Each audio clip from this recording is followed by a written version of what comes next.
Good afternoon. It's the Fit Lawyer ATL, and we are live. Hey, y'all. It's been a minute. But guess what? I am coming live from my new home studio. Yes, we got all the noises and everything, the boards. I got 3 monitors. I got the lights, camera action. So somebody put fit in the damn chat. I have missed y'all. But good. Look, we've been going to work. We've been getting to work over here. Okay. So if we have any technical difficulties, because I literally just realized I didn't have Adobe on my computer. So I had to download that right before the show started so I could show you all some documents. And then my camera went out, and it took me some minutes to realize I had hit stop cameras. Look, if I have any technical difficulties, just bear with me. Let me know how the sound is. Am I too loud? Do I need to bring it up? Let me know in the chat. Do I sound good? Because I mean, I got the mic sitting above me.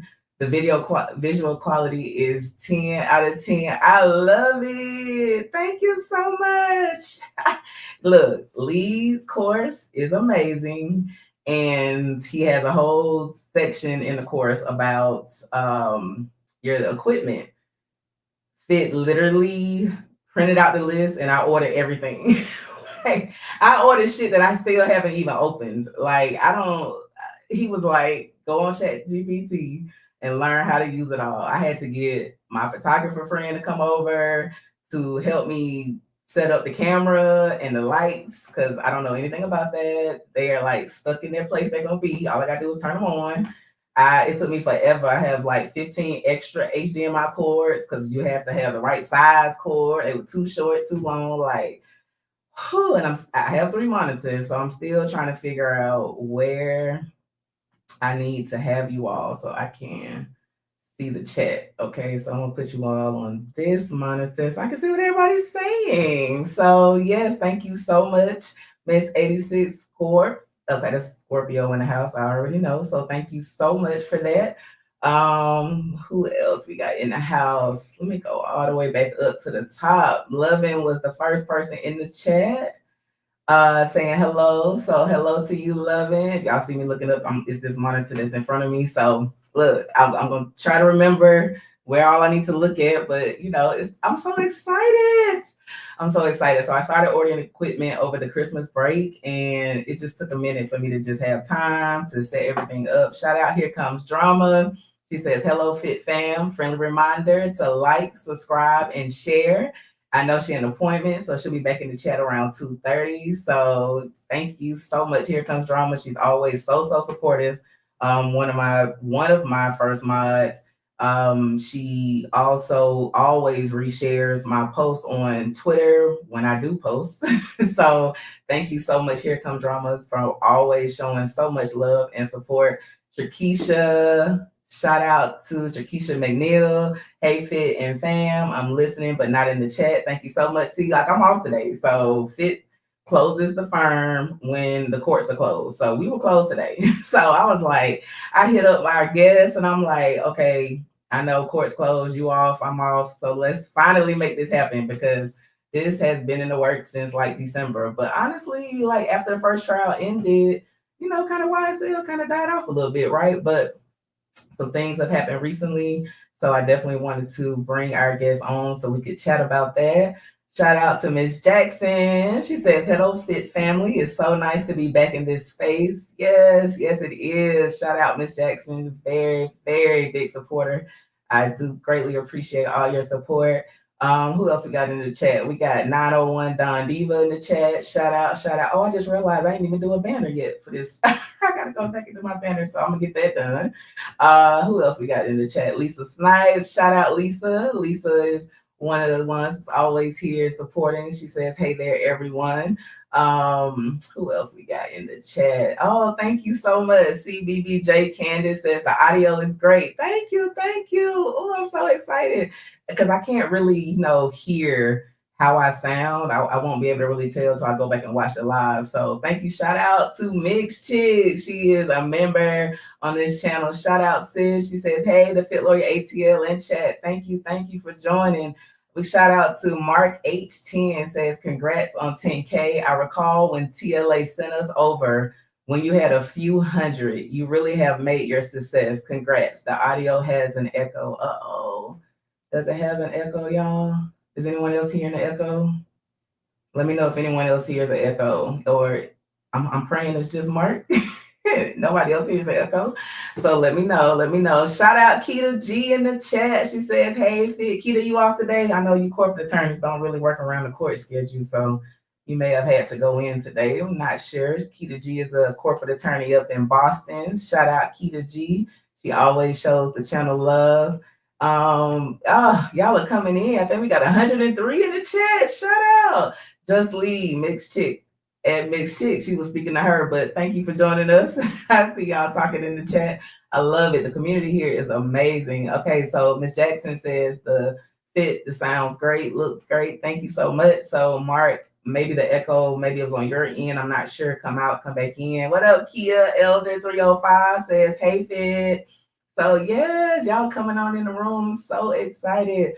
I see a question. Natasha Lewin says, what happened to the jurors? I wish they went on your platform and others with an audience, because I think they would have had better success that route. So speaking of that, juror 56, who was the foreman, who I knew the minute the judge brought him out to read his letter, I said, oh, he's gonna be the foreman. Because you just can know, like, when you start doing this and watching jurors, you kind of just know like which one's gonna be the foreman. So he has started his channel recently. I think he has a couple of videos up from 4 days ago. So I dropped him something in his chat to see if I could get him over here so we can kind of get some, attention. He spoke very well, and I'm actually going to show a little clip. I know Miss D. Williams, our special guest, has not seen this, so I just wanted to, he was giving her flowers, so I'm going to play a little bit of that. So you're right, we do need to get him over. So I'm trying. So y'all go spam his chat, tell him to hit up the Fit Lawyer ATL so we can get Juror 56 over. He has his own channel. He started that recently. So yeah, I know that they had went on I'm Not a Lawyer But's channel when things first happened. So but they should, you're right, they should have kind of kept up so we could just keep up, because they have a lot to say. And even Juror 56, just a couple of videos he posted, the things that the defense or the state said, what stuck to them, what mattered, is very important for every attorney really to watch, because we can really know what affects the jury. So, all right, so I got a lot of no echoes on y'all end. So we are great. Maybe Mark's on the iPhone. I'm sorry, I just had to say that. I'm a droid. Yes, thank you, Sir Roll KK says video and audio 0 point. Yay, y'all shout out Lead. This is thanks to Lead's channel, Lead's course. I'm sorry. So somebody dropped the link to Lead's course in the chat. Shout out to his that's what happened. Okay, so I just went down the list, bought everything, got a friend to come over and help me set stuff up. I'm in my spare bedroom downstairs, so not on Wi-Fi. I even got extenders so I can bring down the Ethernet. So look, we're doing everything right. So I'm glad you all are liking it. So yes. All right, so we are going to get into what we can't talk about, which is a YSL update. What's been going on? I don't know if you all been keeping up, but Happily Angry Esquire on Twitter, and I have filed entry of appearances to represent Antonio Sledge Muntu. So we are working hard to bring him home.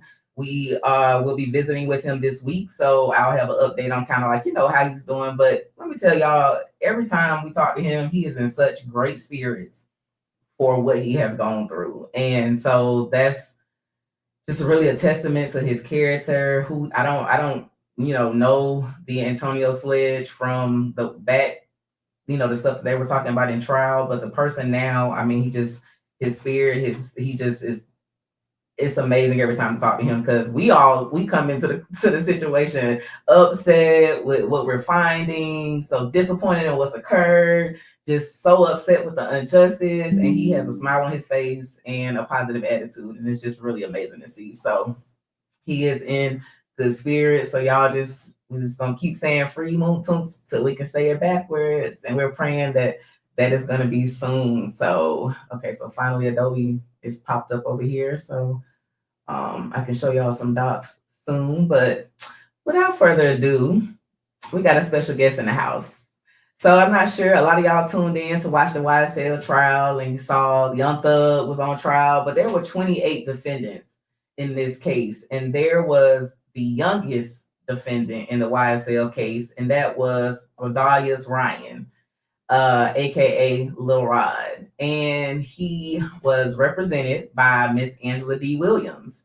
And we have her here today, and I am going to bring her up so we can get into some updates so we can learn more about her. Can you all believe that this was her first criminal trial? I would have hit the floor having to be on national TV in my first criminal trial. As a young attorney, like I know it was Doug's first trial, but Doug's an old school attorney. He's been around for ages. He's done civil trials, but for it to be your first trial and to basically say something in your opening, which we're going to watch, that a juror is still talking about today, has to be amazing. So without further ado, I am bringing up Miss Angela D. Williams. Hi. Thank you for having me on. Williams in the chat. Yes. Shout out Cat Not Williams in the house. She gave 5 Fit Lawyer ATL memberships. If you got a membership from Cat Not Williams, please say thank you in the chat. Shout out Cat Not Williams. I saw you were live earlier. I didn't know if we were going to conflict because I kind of, don't like to do that. So I'm glad to see that you're over here. Cat Not Williams is a great supporter as well. She is always posting things on TikTok and resharing things. So shout out to Cat Not Williams. Thank you for being here. And if you got a membership from Cat Not Williams, say thank you in the chat. All right. But yes, Miss Angela D. Williams, they're showing you so much love in the chat. Thank you. Thank you for joining us. Thank you for having me. How you doing today? I'm doing well. Happy it's a day off.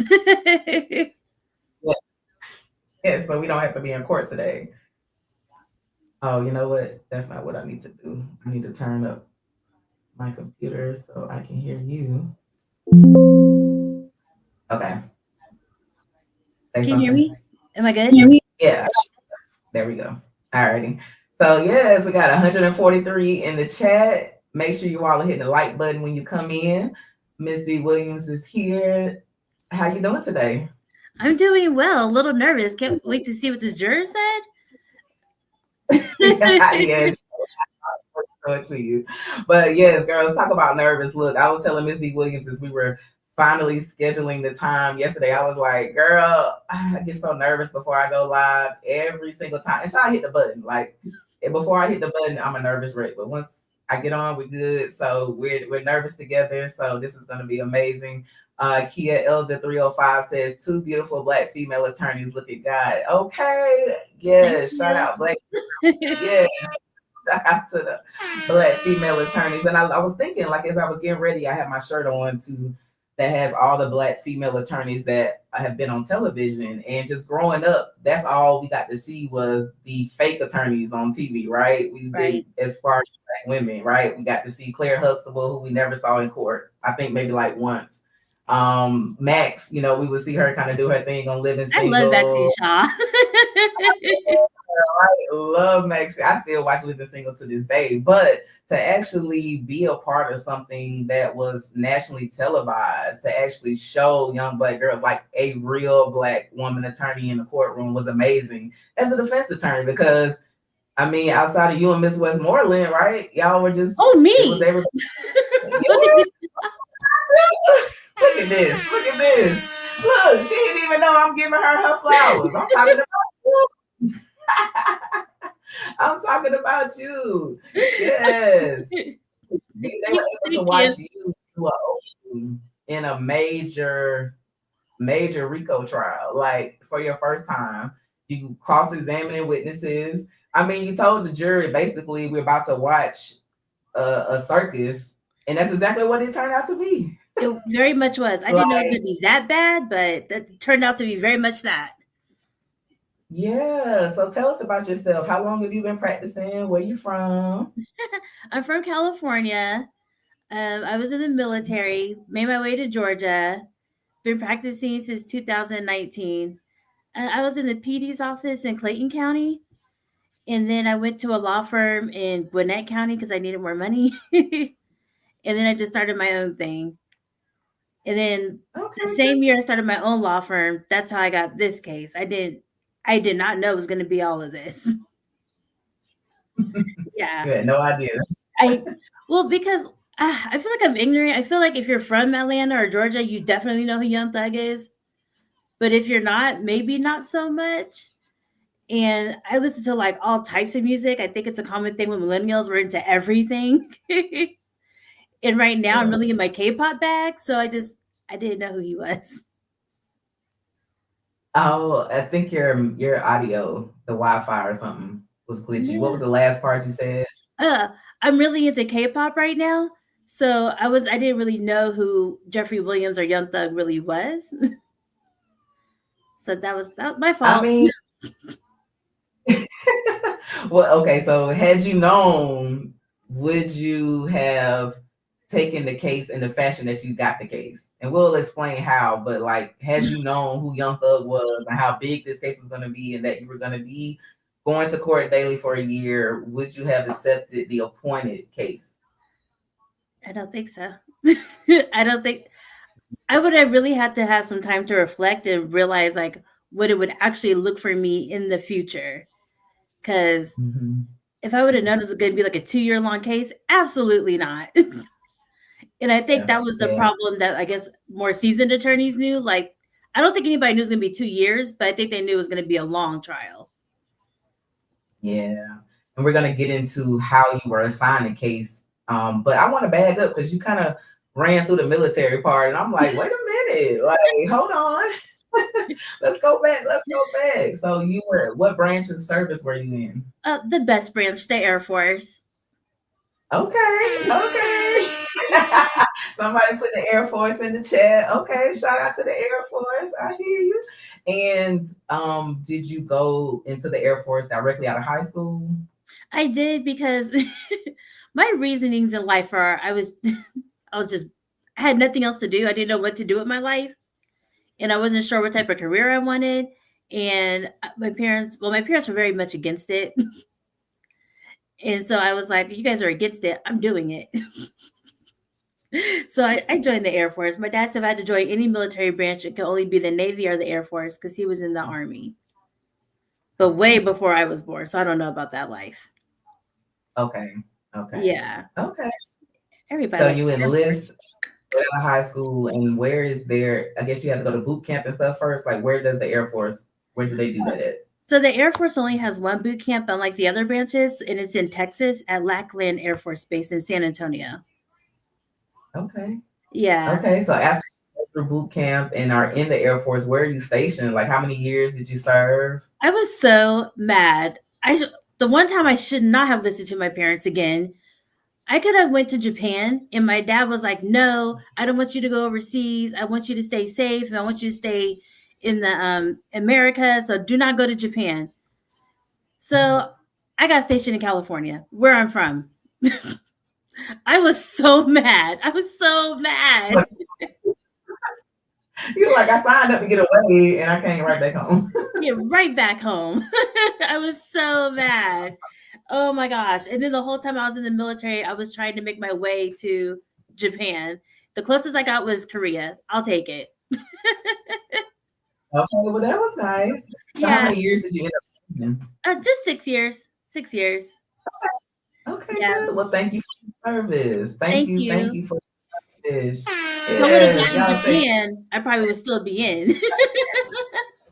new member. Thank you, Kat Not Williams. Not only did she give memberships, but she became a member. So thank you so much for that support. That really means a lot, Kat. Thank you so much. All right, so you did 6 years in the Air Force, and you come out. I guess how had you? So you haven't gone to law school yet. So you went to law school after the Air Force. Right. I went to undergrad, and then I was able to get the Air Force to pay for my law school too. Good. Yeah, Well, with that was the help good. of one of the senators, Senator Isaacson, he helped with that. Oh, okay, good. Yeah, because schools are expensive. What law school did you attend? John Marshall in Atlanta. Okay. And so that's a private school. So is the Private tuition school. high? Is it or is it state school? I'm pretty sure it's high. Yeah. Because I know I went to UGA, and and I went to UGA for undergrad, and then I went to Georgia State for law school. And they're both public schools, so the tuition wasn't, it was normal, the state school tuition. But Emory, I was looking at their tuition recently. I think it's like $72,000 for tuition only for law school now a year. That is crazy. I could 72,000 a year? like how yes, yes. That's not even like room and board and food, and that was just tuition costs. Yeah, so you're talking about possibly $100,000 a year for law. Could you imagine coming out of law school owing 300,000 just for law school? Oh my! I feel like Because you should definitely not want to do. millions of dollars. It doesn't work like that. Oh my! Right? Unless you're one of the TV attorneys. Oh Right, my right, right, right, right. god! But I mean, I still start making that day one. You got to work your way up. And then in the criminal defense world, if you're a public defender, I will say as a public defender, when I first started in Fulton County, and this was '06, we were paid 48,000, and then we got bumped up to 50,000. But then when they had the whole economic crash, we got back down to 48. So could you imagine? I'm coming out law. I had $105,000 worth of student loans at the time, and making 48, and then I had to live, and I was married at the time, so it was a struggle. But I loved the job, but they didn't pay us nothing. Now the public defenders in Fulton County start at $105,000. But that was recent because So when I started, it was 50,000 too, and I was in Clayton County. It was 50,000. So I'm hearing you, and your start was 48. I'm like, you guys only went up $2,000. yeah, What? isn't that crazy? In what, like Isn't that 10, crazy? 15 years? It went up 2,000. Yeah, it's crazy. And so I think Fulton changed theirs probably like 3 years ago or so. They bumped theirs up. So they kind of had to match, because I know the DA's office is paying six figures and up. So they making money. I mean, they have a bigger budget, right? I think their budget last year or the year before was like $55 million. So when you Probably have because that of type the of budget, times. I'm just kidding. you better be careful now. You better be careful.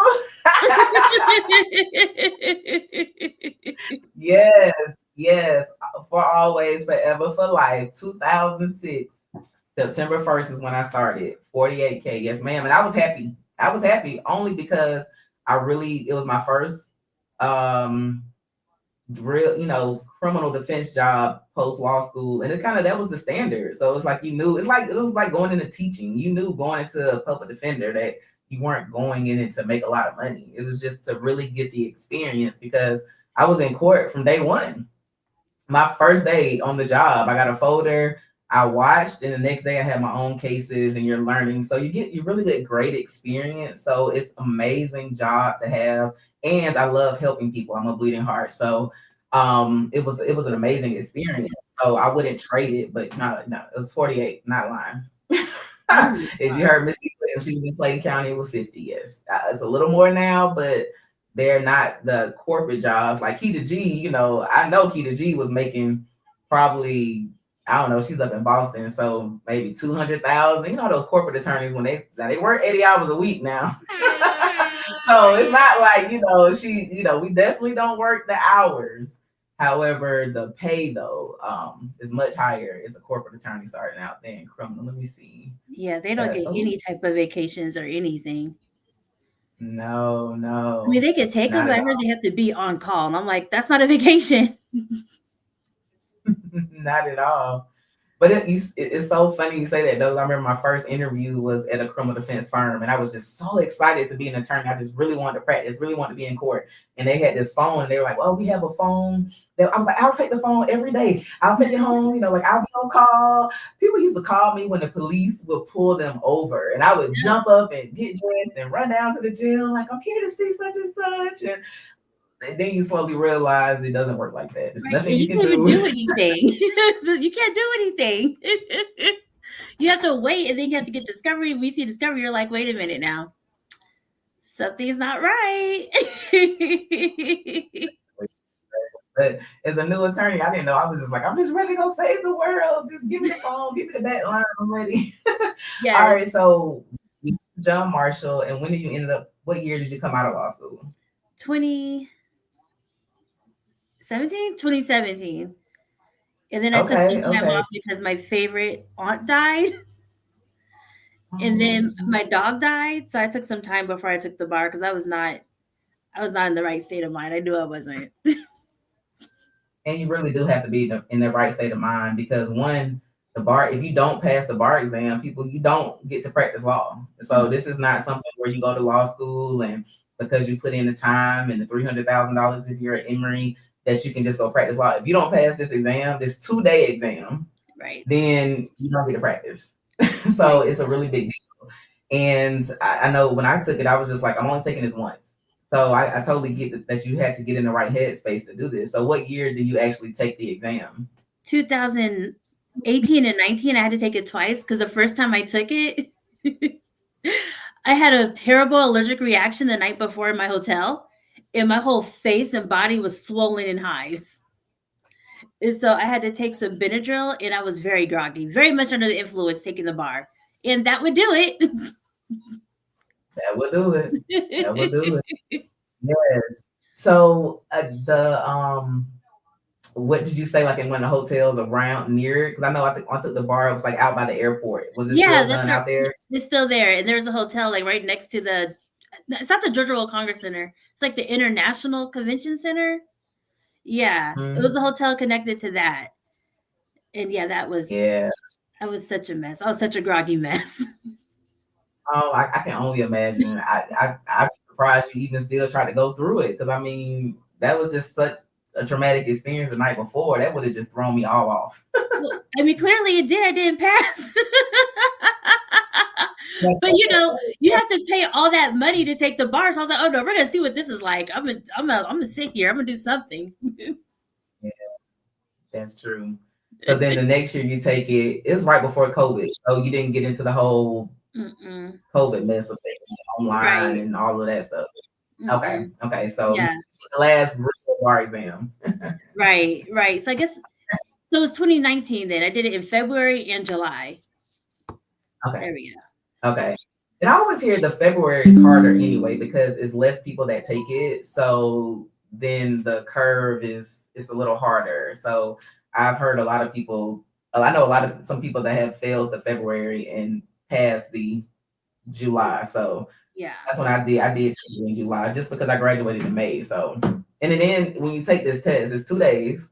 You study for like months. You study for 3 months for it. It's 2 days long, and then you have to wait another like 45 days before you get your results. Yeah, it's like 3 months. So it's like 2 or 3 months of studying.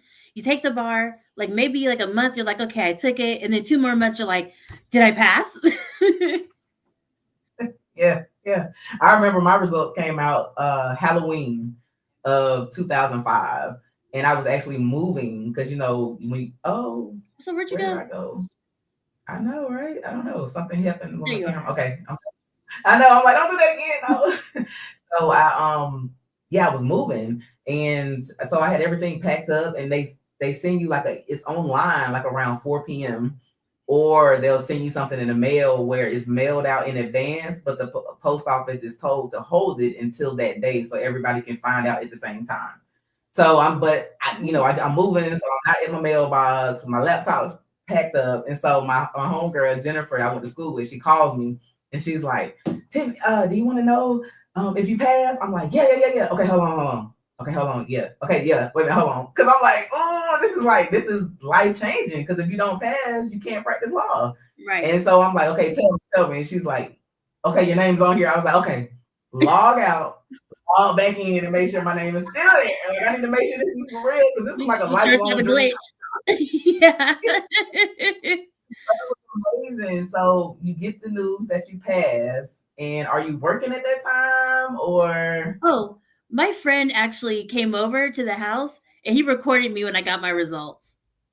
And it was, I'm in my pajamas because I was like, I'm not gonna pass, whatever. So I was in my pajamas because I was like, I'm just gonna be here sulking, whatever. And so like he was like, okay, let me record, let me record. He recorded it and it just tears everywhere. And I was like, That's stop the crazy. See, camera, stop the camera. back in the recording days, so I don't have the video. But do you still have that video? Oh, absolutely. You want to see it? Absolutely, I have it. I know, right? Oh my God. Yeah, pull that up and see if we can share. That is amazing. Like, y'all, if you've ever like, I don't know, it's almost like when your name gets called at the draft. Like, it's something you work for. Is for me, I wanted to be an attorney since I was 4. So it's something you really work for your entire life or for a long time, because undergrad and law school is 7 years and you have to study and take this test all to get the okay to now go live your dream. So that's an amazing thing. I'm glad you have that on tape. I have It's the on my memory, but I don't phone. have. It's on my phone. What you So like, say? do you want me to do it like this? It's on my phone. I know. I Oh, know. okay. I know. Right? Text me the link and then I'll Okay. work it out and pull it. Yeah. We'll be here for All Okay. right. So I'm so you chunky. passed the bar. Where's your first job? Do you go to Clayton County? I know you said you were at Clayton County as a public defender. Is that the first job? Yeah, so I was working at this other law firm, a private law firm, when I was studying for the bar, and she wanted me to get like real like experience. And she was like, if you go to a private firm, yeah, you could get experience, but not like the PD's office. So she wanted me to go to the PD's office for at least a year or two, and then she wanted me to go back to her. So I got there in 2020, January 2020, and then COVID happened. And because COVID happened, of course, no experience. Like I get experience, but not the experience that you would normally get. Right. Because everything is on Zoom because we weren't going to court. Right. It says no trials. I was in the preliminary hearing section. And because I was in the prelim section, that was still going because they were still arresting people. People were still doing things. Yeah. So we were still very, very, very much busy. So I'm really good at prelims. And that's what people don't understand.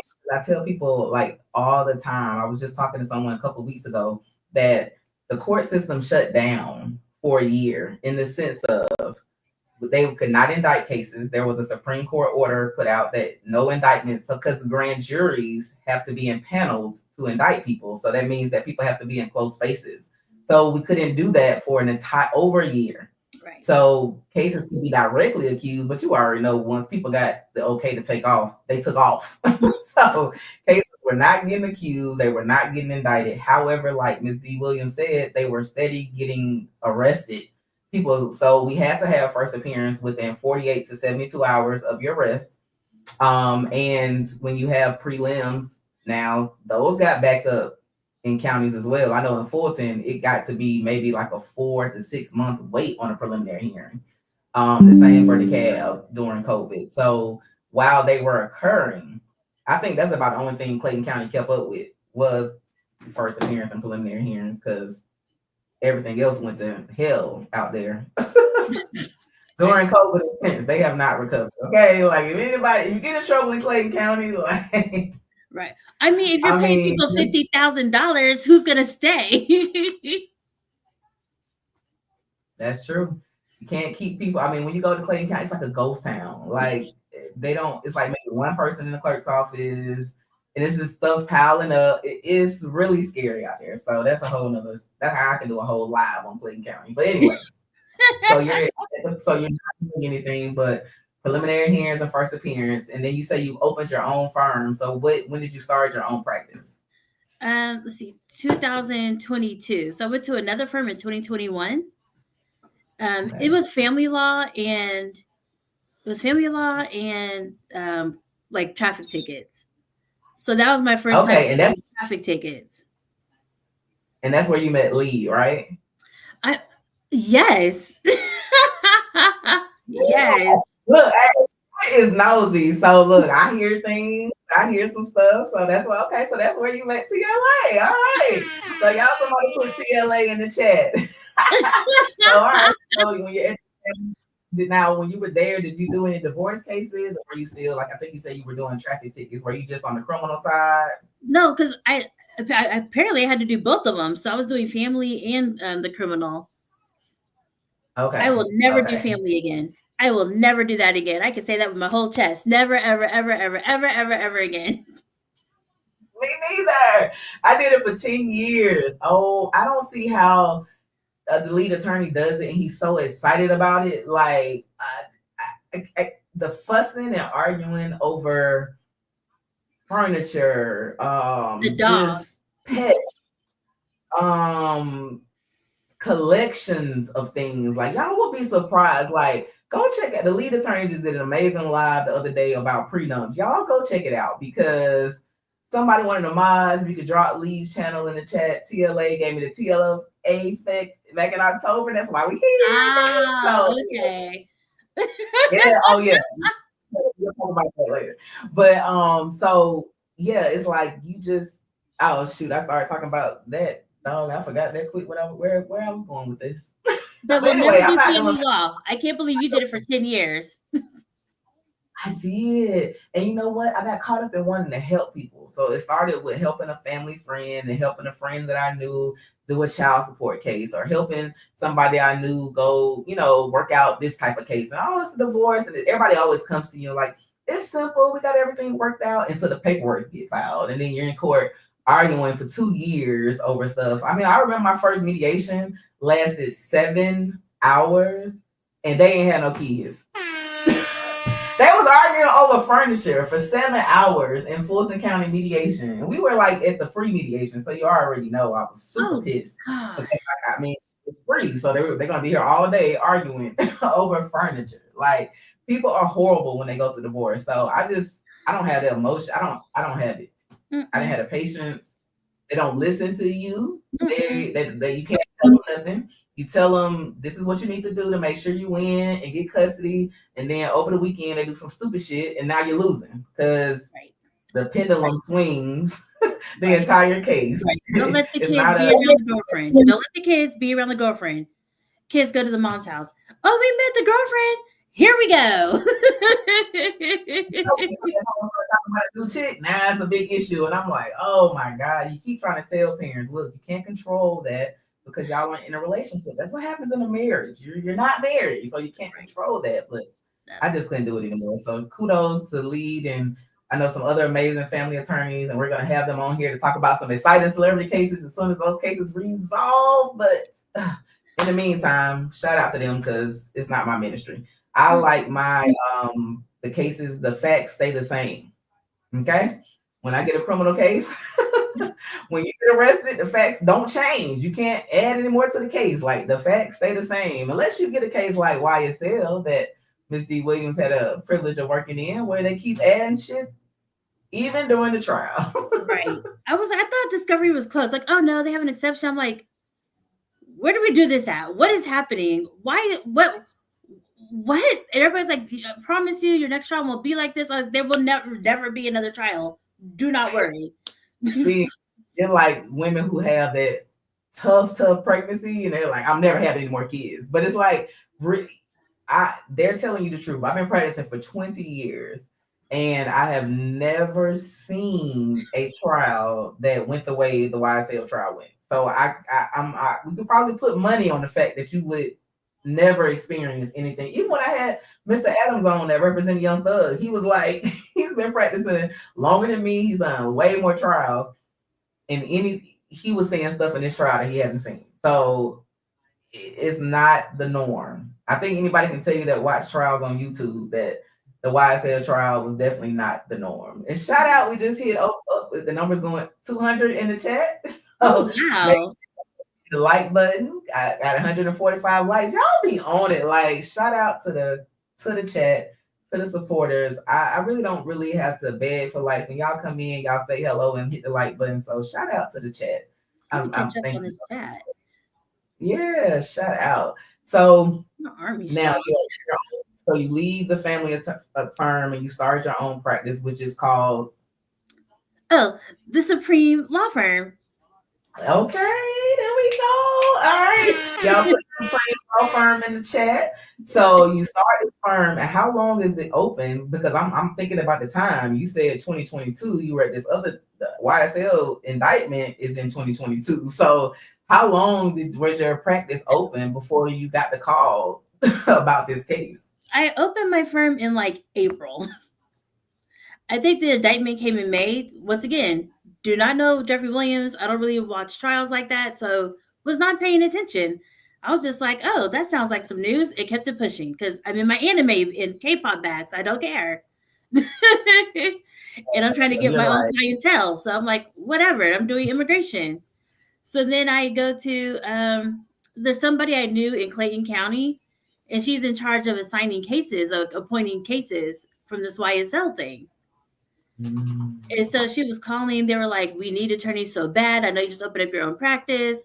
Like, can you please, please, please, please, please?" And I really, really liked her. I was like, "How much are you paying?" She's like, $1,500. I was like, "Click, click," hung up on her because I'm 1,500. No, absolutely not. you're like, Right. you don't even know who people are, but you're like, I'm not taking the case for that. Yeah. Not for 50. I was like, a felony for 1,500. I was like, even if the person takes a plea, I still need to go to the discovery so I can see if whether this plea is like good or not, you know? And so she was like, Mm-hmm. okay, okay, okay. She came back, I want to say in like October, the end of October. And she was like, it went up to 7,500. I was like, you know, I can get some experience. I'm making some money now. I could probably take like 3, 4 months off. Not a, okay, let's do it. Let's do it. Mm-hmm. Famous last words. Famous last words. Just do it. I You had no clue what you were stepping into. Yeah, and everybody was like, you could get your experience, you can get your trial experience. I was like, oh, he's probably gonna take a plea because he's already serving life. So like, just get in there. You can see the discovery. I was like, you know what? Sure, sure. Why not? Where were all those people as you sat there for Oh, over you a year? guys met one. You met one, Leah. You met one. Because everybody knew that that was my first trial, so they, of course, they don't want me to like look stupid, of course, and they want to make sure my client is taken care of. So nobody was Right. just nobody in my circle was just like, good luck. They were like, okay, we'll help Okay. you. They were giving up weekends, nights. They were helping me for sure. Well, that's good. Yeah, they That's were good. helping. Support. Like you always need that support. I have mentors, attorneys I can call. We on chat groups. I mean, it's the practice of law. So when you go to law school, you don't learn it all. You really don't learn anything but how to think like a lawyer, how to read cases and brief cases. But outside of that, like I didn't learn how to file an entry of appearance, how to do file motions, Mm-mm. what a pretrial hearing was, what a pretrial conference was, what an ex parte hearing was until I witnessed my first one with Miss Love in 2018. Like you don't learn that stuff in law school. So a lot of this stuff you learn on your feet in court or situations arise, then you go research them and now you know that area.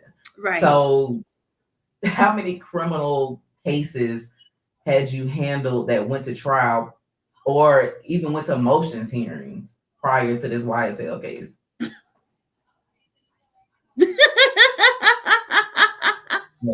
Yeah. And it's so funny because I was doing misdemeanors. I kept trying to push my people, like, oh, I think we could do a trial because I wanted a trial so bad. I was like, oh, I think we could do a trial. Like, let's do a trial. Let's do a trial.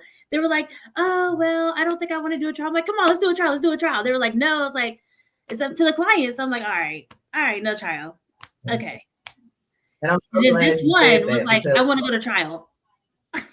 yes. And it's this case. But I'm glad you said that. Like it's up to the client because as attorneys, a lot of times we see issues in cases and we want to fight. I mean, if you know, you go to I can't keep up on how many cases I've handled in the last 20 years, but if you go to Audit Georgia Research, I was on there one day and searched my name. It was like 865 cases popped up on that thing that I've worked. Okay. But clearly I haven't had that many trials. Now I don't have maybe but 5 people that went to prison out of that many. But hey, okay. But it's like not cases resolve way more fast, you know, like at other points outside of trial. So just because you don't have trial experience doesn't mean that you're not a great attorney or that you haven't been practicing a long time. It's just like you said, it's up to the client and they're the ones that have the risk. So when you tell your client, well, the state's like, for instance, ASAP Rocky, his attorney had to tell him they're offering you 6 months in jail, or we can go to trial and you can risk 24 years. Not a lot of people give you the chance to go to trial. You know, not a lot of people are millionaires. Not a lot of people can even take that risk. So they say, nah, let me take that plea. Nah, let me take the plea. So if you don't have like a great argument where you can get a case dismissed and emotions hearing or something like that, I mean, if they don't want to ride it out with you, you got to take the plea. Which sucks sometimes because you're like, ugh. Especially in the PD's office, you see so many people and they've been so like they haven't been represented properly. Not because like their attorney was horrible or anything, did just the police officers arresting them for doing nothing. And so they're facing That, like 50 years, and you're like, wait a minute, this doesn't even look right. They're like, yeah, I just try to take a plea because I know I could get out. I can do probation. I'll do probation. I never had a problem with probation. So let's just do that. I'm like, no, let me go to trial. you're innocent. Like, why would you take this plea? In Fulton County, as a public defender, that we would always have something called state all purpose, which basically was a court for people who were in custody who could go to trial on their case faster if we wanted like a bench trial. So we would see them on 1 week, and it literally would be 2 week difference. And their case would be like a domestic case where the girl wasn't going to come to court, or a case where they didn't have the evidence for this or whatever. If you could just wait 10 days, we can get this dismissed. And we would have to beg and plead for people to wait 10 days, just 10 more days. Because what you're going to sign up for, probation, you're going to be back in Right. 3 months. When you do what they tell you to do, you're going to be back. And then you're going to sit there for 30 days before you have a hearing. And you're going to, like, Miss Adams told me to wait them 10 days and I could have been at home. Yes, like, so many times people take the deal and then they get out and want to say, I got railroaded by the state. I got I'm like, no, you just didn't want to allow justice to occur. But And I so mean, I it's not guess always, blame the lawyer, I guess. you know, they want to blame somebody else, but like, just let's fight it out. You got to fight. If you're innocent, you fight it out. There are times though where you do have to make that call, and we saw that how the YSL trial ended. Sometimes you just have to make that call. So let's get into the Oh, YSL here comes trial. drama. I always see here comes drama. Sorry. So I saw somebody put a comment when I posted that you were going to be joining, that they had done a poem, kind of like a month towards you, and they called you YSL Quiet Storm. Oh, I cried. So I'm going to make you cry again. No, oh gosh. I have that video. Oh, we're gonna get your flowers today, baby. It's Black History Month. Somebody put Angela in the damn chat. Okay, we're giving your flowers today, sis. We are giving you your flowers. Okay, so let me find And I really needed that too, because I was not feeling the best. And when she sent it to me, tears. And we're gonna go over this amazing opening statement you gave. And you're gonna tell me how nervous you were, because I've done some trials. I've done a murder trial. And you're always super, super, super nervous. And so I couldn't imagine that first time being on national TV. Right. Not only at it is it the biggest trial in Georgia, the most defendants. You got the youngest defendant. He's already serving life in prison on another case. I mean, we're gonna get into all of that, but I just want to just give you your flowers, showing you this video. Oh, thank you. I see everybody put my name in there. Thank you. Oh, and the flowers. Oh, yeah. Thank you. We got started, but you already know what I was going through over here before we got started. Right. The hair was cute. Oh, how you make this bigger? Okay. All right, y'all. Okay. I want to hope y'all can hear it. This is the first time sharing something. Oh. The boxer?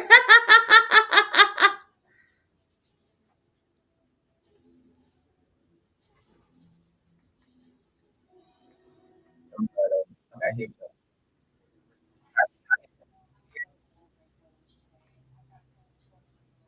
I can't hear it.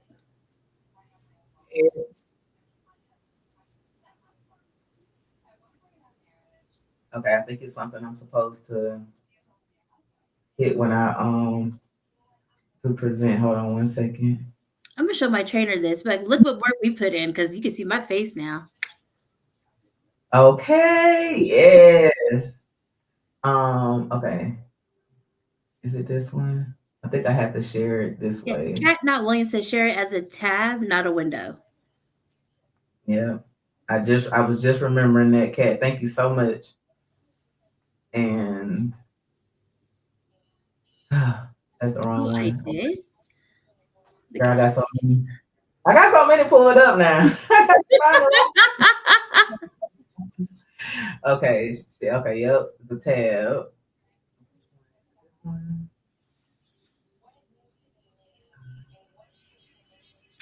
Thank you, Here Comes Drama. I always look for you in the mornings. Okay. He was no different than any of the other teenagers in his. You heard that? You hear it now? Yeah.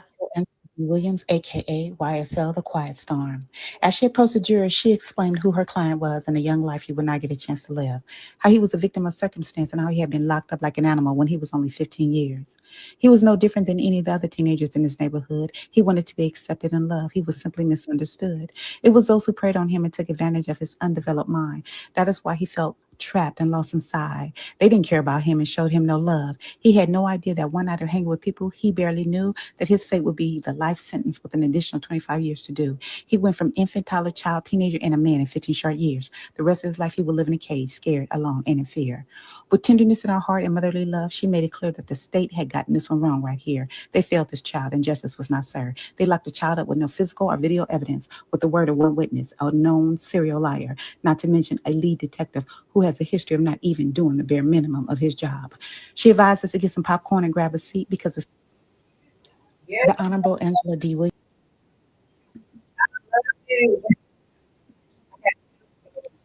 Listening to it, like that was amazing. I love it. And we're gonna play the opening. But when you talked about his life, like just from the minute he was born, and to know that he's already in custody and will spend the rest of his life in prison at such a young age. Because how old was he when he was originally arrested for the Holmes murder in 2019? He was 15. He had just turned 15. Like his birthday's in December, so he had just turned 15. And 15. it happened in February. So yeah, brand new. They were like the same age. And so I know the state kept saying, "Oh, look at this young child."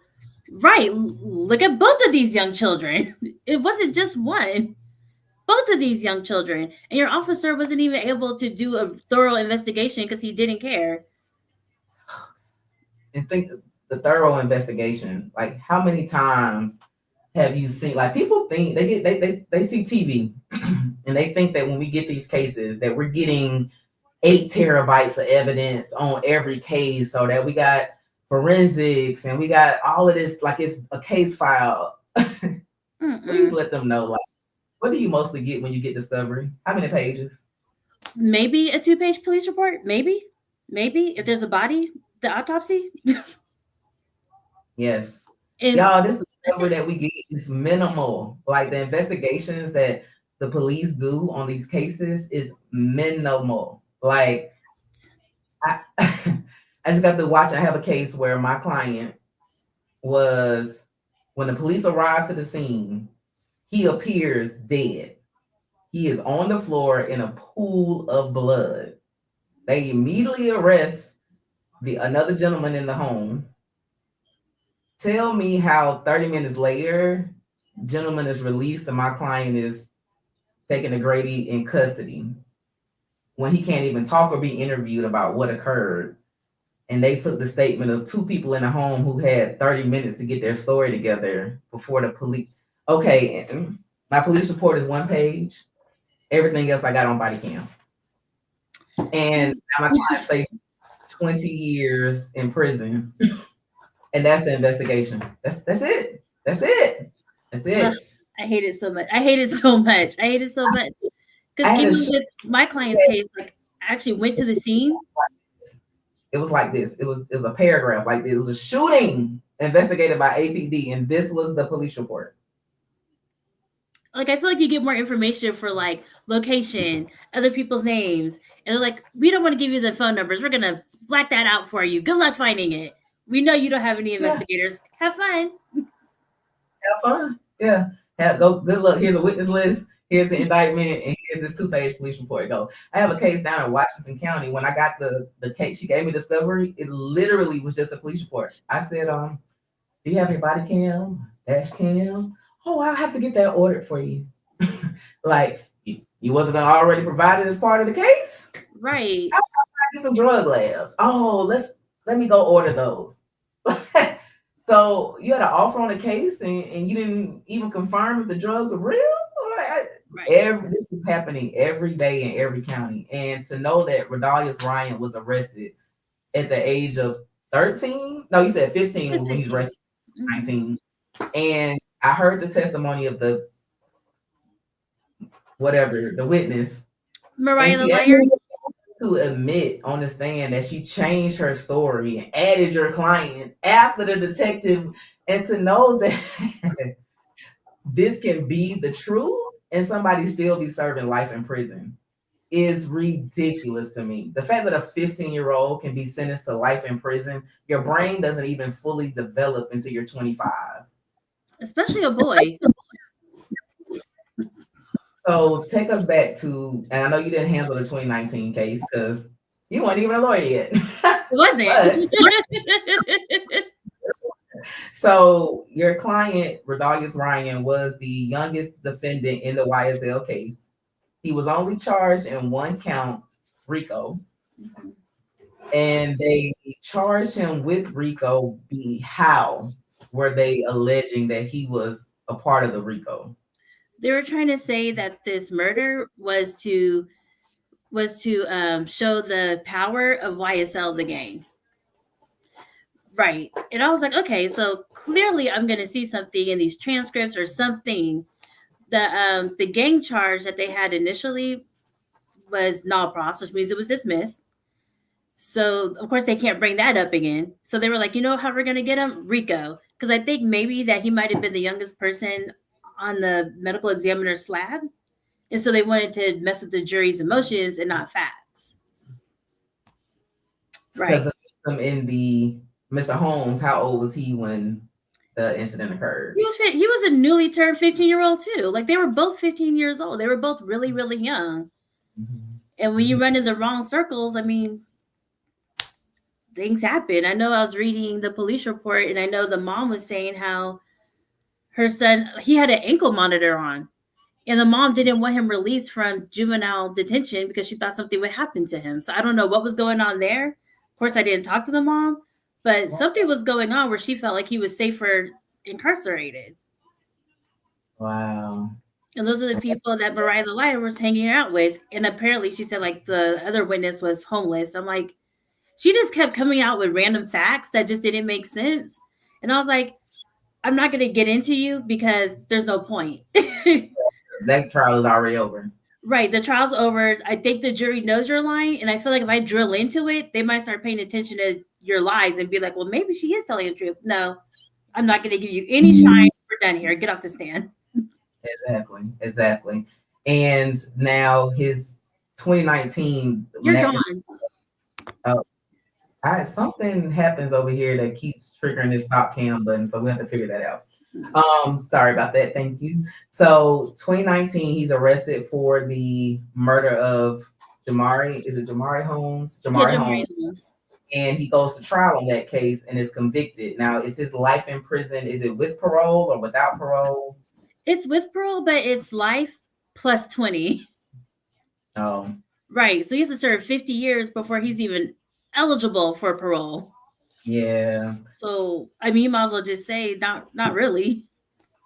Yeah. Because he'd be 5 before he was eligible for parole. And that is so heartbreaking to know that. And I tell people, like, I don't have the true statistics, but I'm in court a lot. And I feel that every week in Georgia, a child is being sentenced to life in prison. I feel like it's really happening that often and that quickly. And it's really, really, really sad and scary. But I remember when I first started practicing 20 years ago, you go to court and the courtroom would be full of older men, like 40 and the career criminals, or you got the older people, homeless people, or the people that have mental illness. And you might have one child, maybe, and like 3 women. Now when you go to court, the entire court calendar is young kids. They're 14 to like 23, and they are committing the most heinous crimes. They are committing murders, armed robberies, hijackings, like as their first arrest. Right. And it's so scary.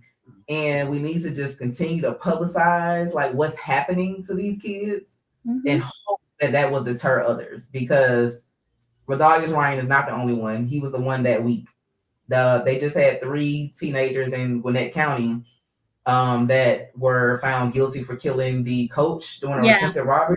They just all got they got life plus 100 and something years. Like they're never getting out. And I remember one of them, when he was walking to the back, he turned to the family of the victim and said, "I hope y'all happy," which was chilling. But it was, I mean, his life is gone, and they just don't realize the ramifications of the things they get into. But that is an entire another live. So I'm gonna get back to Rodalius Ryan.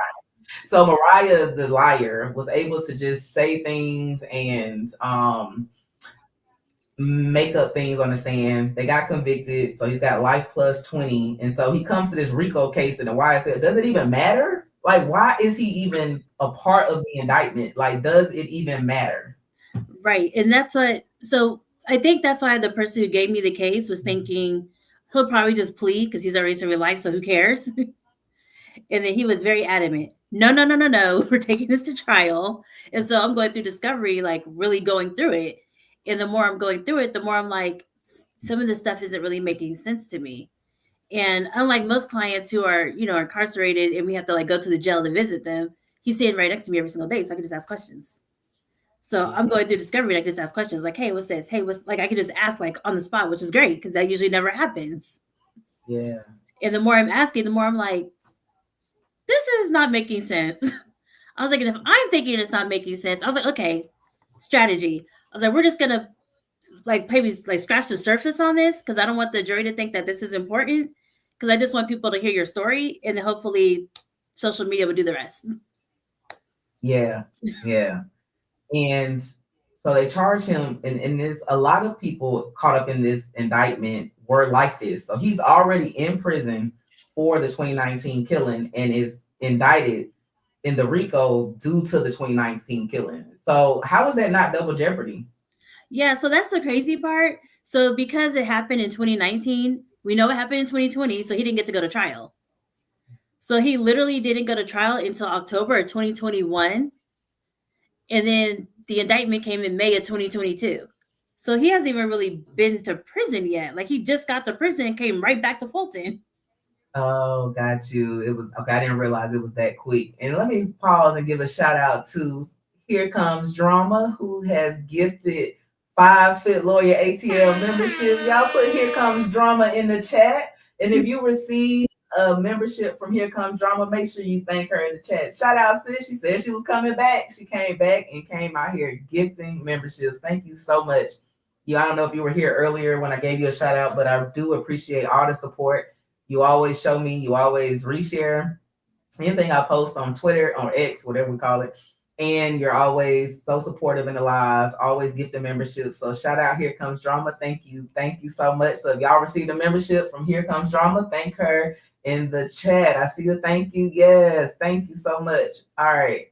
So we're going to get back into it. Sorry. Just, when people support, so give them a shout out. Because now I'm looking at the comments. I'm like, no, I'm not in touch with Rodalius because most attorneys don't really like to talk on the phone or email their clients just in case the client says something back and it's like, okay, now you have another charge because we're talking. Like, I don't like to do that. And he's like 3 hours away, so I haven't gone to visit.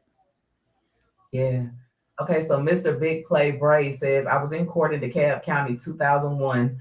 The judge told the DA and defense attorneys we're all going to regret giving these kids 15, 20 years because one is going to bag up the system and they are, what's the rest of that? I'm going to pay attention to see if you put the rest of that in there. But not only bagging up the system, but we're sending babies to prison for life for decisions. And it's because of the mandatory minimum. So the judges really don't even have a choice. When you get of murder. I mean, I lost my murder case a couple years ago, and the judge, sentencing was like 2 minutes. Like, I don't have nothing to say. Just do whatever you're gonna do so I can cry, because you don't have an option. Life is murder. When you get found guilty of murder, it's life in prison, either with parole or without. That's it. That's the only option. Once they have those other years, you might as well just say without. Yeah, then it's always going to be +5 minimum because if a murder occurred, there was a gun involved. So it's always going to be like at minimum life +5. If you have other charges, if it was a robbery or a carjacking or anything, that's how you end up with the life +80s, life +125 charges, which is just so sad. And so then let's say we give them 20 years. Like he says, they're 15, they get out at 30, 35, 40. Because I have 18-year-old that just got 20 years in Fayette County, which we all know don't do anything in Fayette County. They do not play out there. Real tears in the pretrial conference in the back with the judge when he rejected my resolution, which would have passed in Fulton. My client would be in probation in the program. But the judge was like, no, he better take the 20 years or I'm going to give him life. Well, he says he's gonna give him 20. We say life do 20. Tears started falling because I'm pissed because what I tried to do and worked on for months didn't work to save this person. And then in my head, I had to go outside and call my mentor and was like, what the F is life plus? What is life serve 20 mean? Right. Lifetime parole. So that means if you do anything for the rest of your life, you can get snatched back up and put in prison. So we just had to 20 years. So it's hard. Oh, here it's going to, yes, this is exactly the other part of it. Let me get the comment. Going to come home with any training to live a decent life when they come home. Yeah. What are they going to be in prison for 20 years with hardened criminals? Because at the time that we're sending 15-year-olds in there, you're in there with somebody 35, 40, 50 that's been in there for their life sentence. So you're learning what? And it's not like they're in there going to school and college or getting mentorship programs or anything like that. And now they're fighting for their lives because I don't know if you've been keeping up what's going on in these prisons, but every week somebody's dying in prison. They just had a gang fight against the Muslims in a prison a couple of weeks ago, and some people died. Correctional officers are getting killed in prison. It's very scary right now. So this is like not the time to fuck around and find out. Seriously, like if you're involved in anything illegal or anything like that, just chill out. It's really not the time to allow yourself to be caught up in the system. Nina says a child should never get life. You're right. Would you be surprised that in Georgia it can happen? How young is it? I know 14. I think it's 14 that they can start doing life. Yeah. And they can get charged as adults. Yeah. At 14, you can be charged as an adult in Georgia. They SB 440 right on over to Fulton County, and they'll be housed in juvenile court until it's time for them to until they reach of age. Right. But then they're going to move over, but they'll definitely be charged with a felony and facing life as young as 14. And that's why it was so sad that Rodalius Ryan caught his at 15, because I was like, damn, just 3 months prior, you wouldn't be here. And that's crazy. It's so sad. It's so sad. And so now he's convicted, but like you said, when you're meeting him for the YSL trial and you're going through the evidence, you see some issues. And you weren't the only one to see issues because he had already had appeal filed on his murder case conviction. Is that correct? Well, what he's in that? You know, once we get once there's a conviction, the attorney will say like file like the bare bone thing. So that's what was filed. And so actually me and his appeals attorney, who was a public defender, started working together, really. Because he said like his thing is transcripts, that's his jam. I was like, perfect. So he was going through things, pointing things out. I was going through things, pointing things out. We were asking each other questions. He was asking me questions to ask, Rodalius, because he's like right there. And he's like, I see something wrong too. And so the lead investigator, he was like, yeah, there was 2 shooters. And then Rodalius is the one who pointed this out. He was like, if there are 2 shooters, the bullets aren't making sense. And so we started focusing on bullets and we're like, it's not making sense. It does seem like somebody was returning fire. But in Hogan's police report, he was like, it seems like somebody was on top of the car shooting. Sir. So he didn't even investigate enough to realize that it's gunfire going like this and not 2 people shooting at the victim. Right, because my mind, I was starting to, because if I would have been able to cross-examine the medical examiner, in my mind, I'm thinking maybe the other 2 people in the car shot him on accident, shooting back.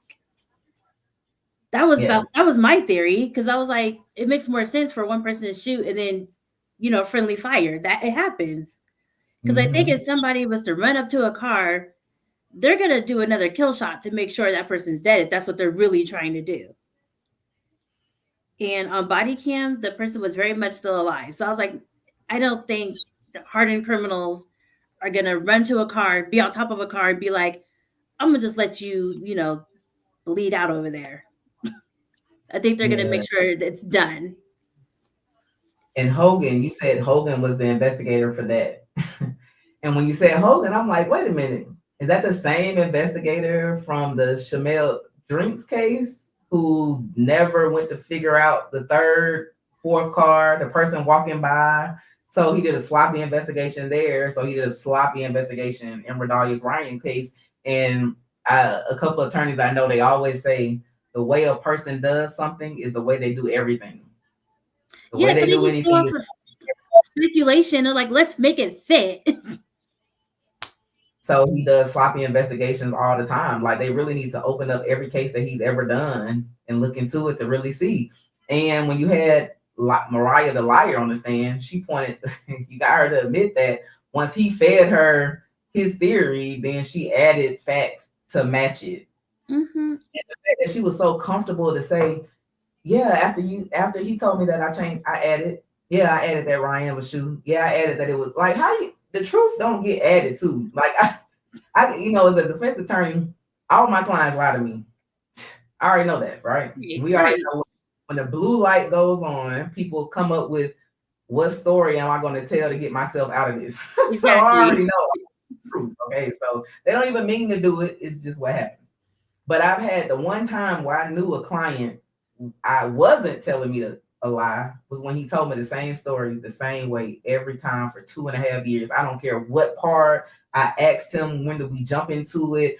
His first attorney took him to like one of those, you know how they do the backdoor little conferences where the attorneys and stuff sit. So they wanted him to like rat everybody else. He told the same version there. He told the same version when I met him. Like he told the truth. The truth gets told the same way every time. So for her just to add in facts and you're lying. You don't do that. If your memory is recalled by something, okay, but you don't just, now I want to switch the story up. Now, today I'm going to add a different character. I'm going to add a different, and the fact to know that he's spending life in prison behind her lies and Hogan's failed investigation is ridiculous. It is. So you start working with the appeals attorney, and do you assist them in filing the appeal?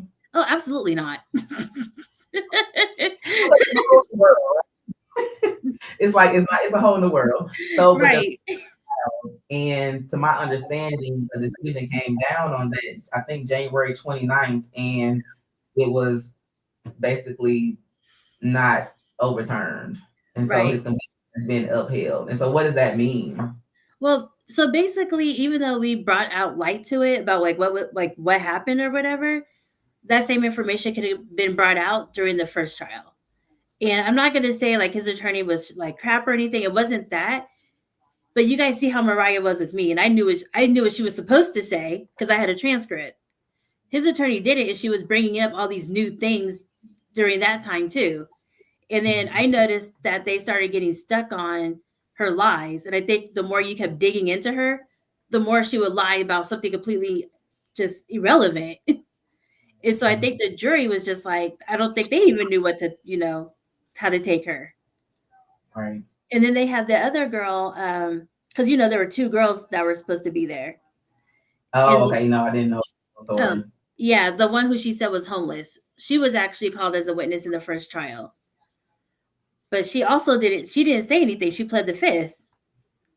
So the jury got to see right. And that was part of the one of the reasons it was upheld as well. She wasn't a defendant in the case, so how did she get to plead the fifth? Yeah, she wasn't a defendant because funny story. The reason that the state did not call her as a witness, she was literally locked up for luring men, robbing them, and taking their money, pistol whipping them with a gun, and then leaving. And this is what happened with my client's case. These guys were lured by her to a place, and right, it was parallel. So she didn't want to say anything because it's gonna, she had that case pending. Oh, okay. And see, and it's like even when you have a trial, this is something that you also have to think about as the attorney and the client, is that all the facts don't get to come in, right? Because Right. they couldn't put that evidence in if she didn't open her mouth and testify to it. So you're, as a juror, not able to even see everything. Right. But and he was still pending at the time. So his defense attorney can't bring that up because it's still pending. it's still pending because there are rules like 403 and 404B and all of this stuff, all the objections, and like you can't bring in character evidence and you can't do this, and you can't do that. So yeah, it's all of these rules to it. So that's what you have to think about as well when you go to trial. It's not just I get to say everything that happened. I get to tell my side and he gets to tell his side. Like it doesn't work like that.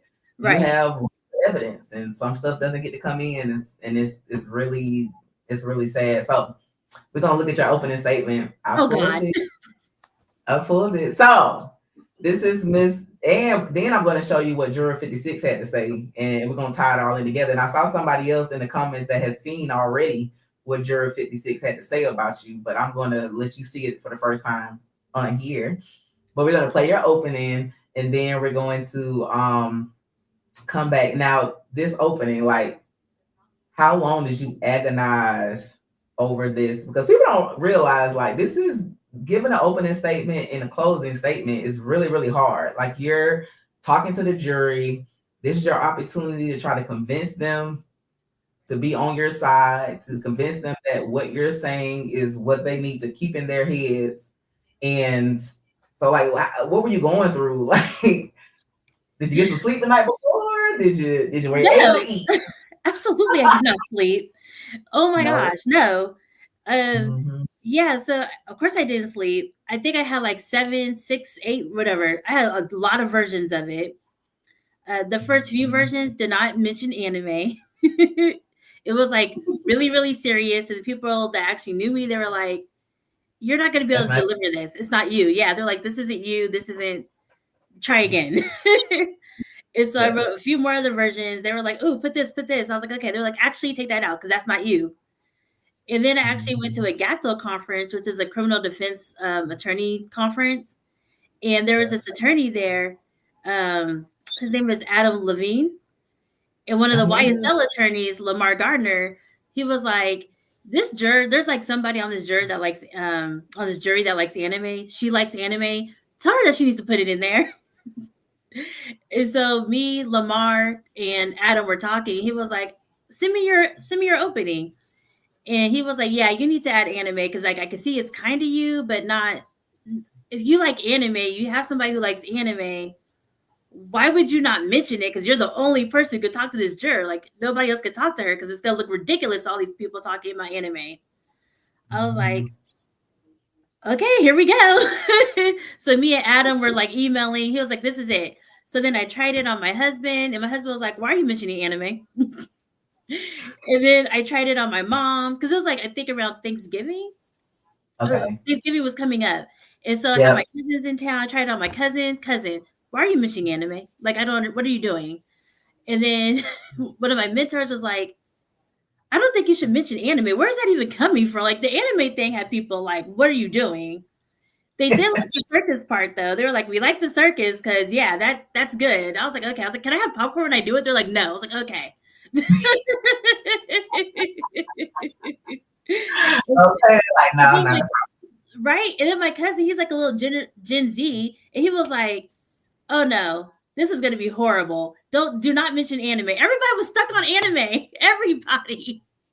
I don't follow anime. I know what it is, but when you put it in, and when I it did tell me something about you. So when you said I listen to K-pop, I'm like, I already know that's how my niece is. She listens to K-pop. She does anime. Like it. And this, you have to be yourself, because if you don't, and you try to go up there and deliver something that Brian Steele would say, it's not going to be genuine. It's not going to be delivered right.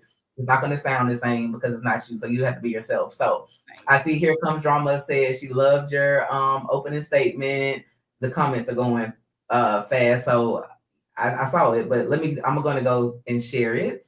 And let me see. I got to grab the tab. Yeah, I'm not gonna file an appeal for Lil Rod. I don't, because it's like different sections for criminal. I don't know how to do appeals. I would never file an appeal because I don't know how to do it, and I don't want to mess it up. Here, I know I have an interlocutory appeal now that I'm working on it. And I'm like, somebody help me. I'm like, all the appeals attorneys like, help. I got an appeal for a PI case, and I reached out to Scott Key, who's an amazing appeal attorney. I'm like, help me, because I don't know, because it's a different world. So when I get phone calls for them, I pass them off. I don't do post-conviction work. It's totally different, okay? I got you when you're on the front end. There we go. So without further ado, and this is 6 minutes and 53 seconds, so it's not too long, y'all. It ain't like Miss Love, okay? We're not going to the wolf. Oh my God. In the All right, so without further Red Riding Hood. Okay. So I'm attorney Angela D'Williams, and I have the privilege of representing Rodalius Ryan over there in the back.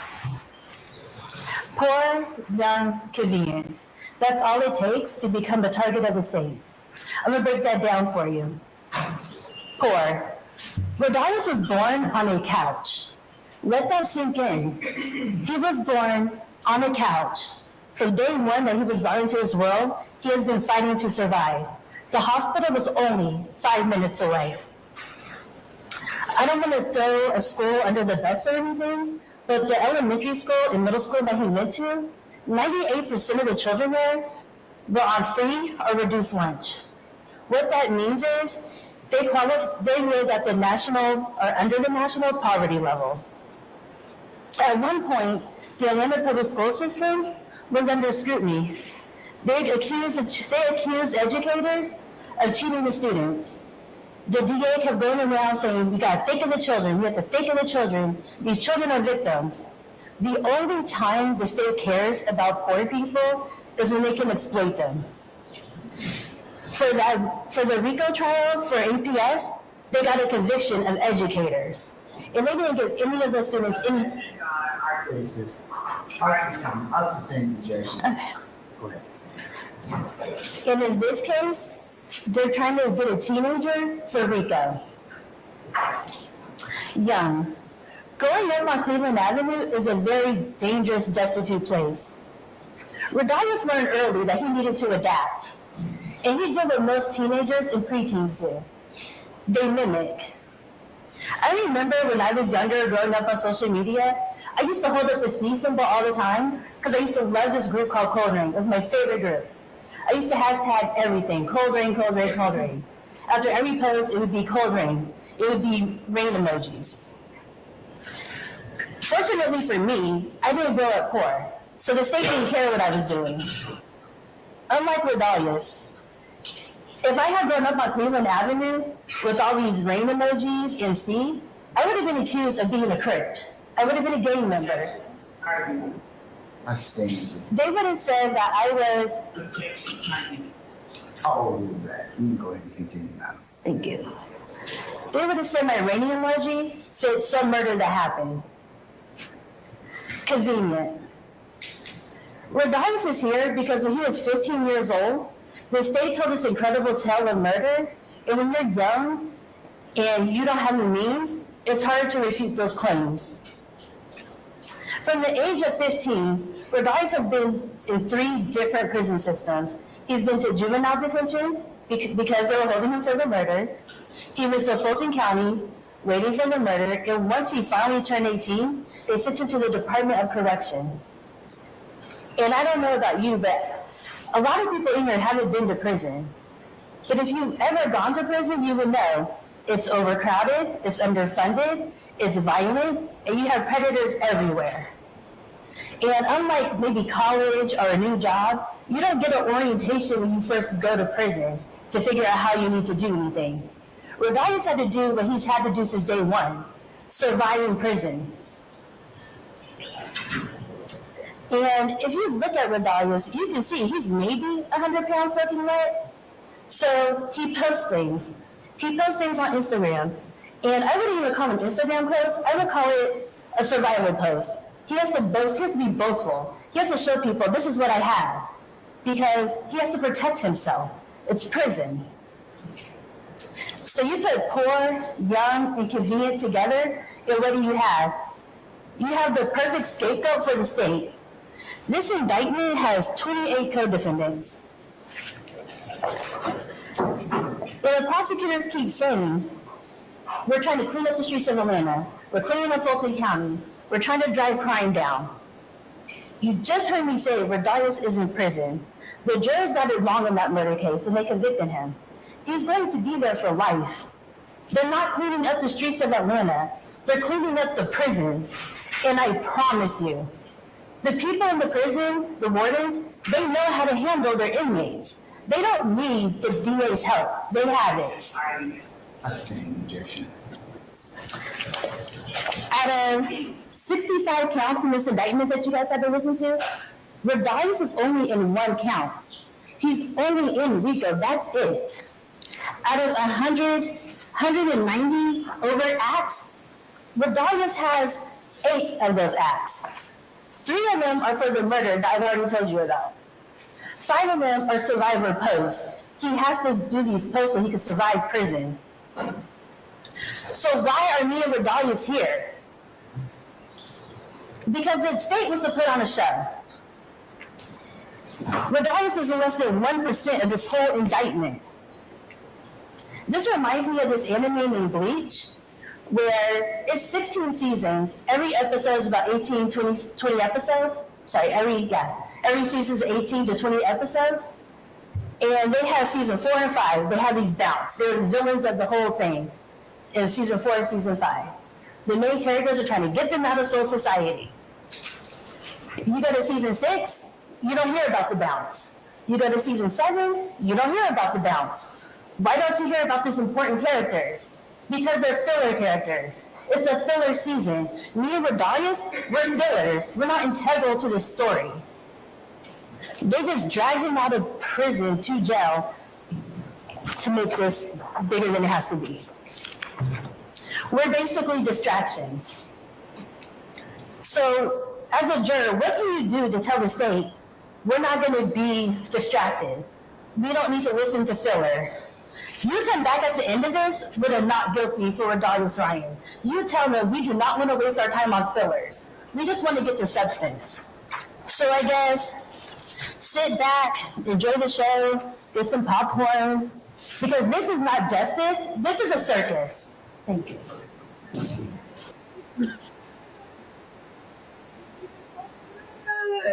That was so good. How was it watching it back now? I mean, I guess I did eat a little bit. Go me. Yeah, it was a couple times. I was like, "Oh my God, you did good." I mean, you humanized your client to born on the couch, like Yeah. at the hospital, right? Like everything you told, it was exactly what needed to be done. It was amazing. I saw someone in the chat wanted me to ask you, what do you think about love? She was objecting during your opening, which you're not supposed to do, but she was objecting when you started calling them out and pointing out how they tried this same Rico shit on the teachers from APS that everyone was mad about.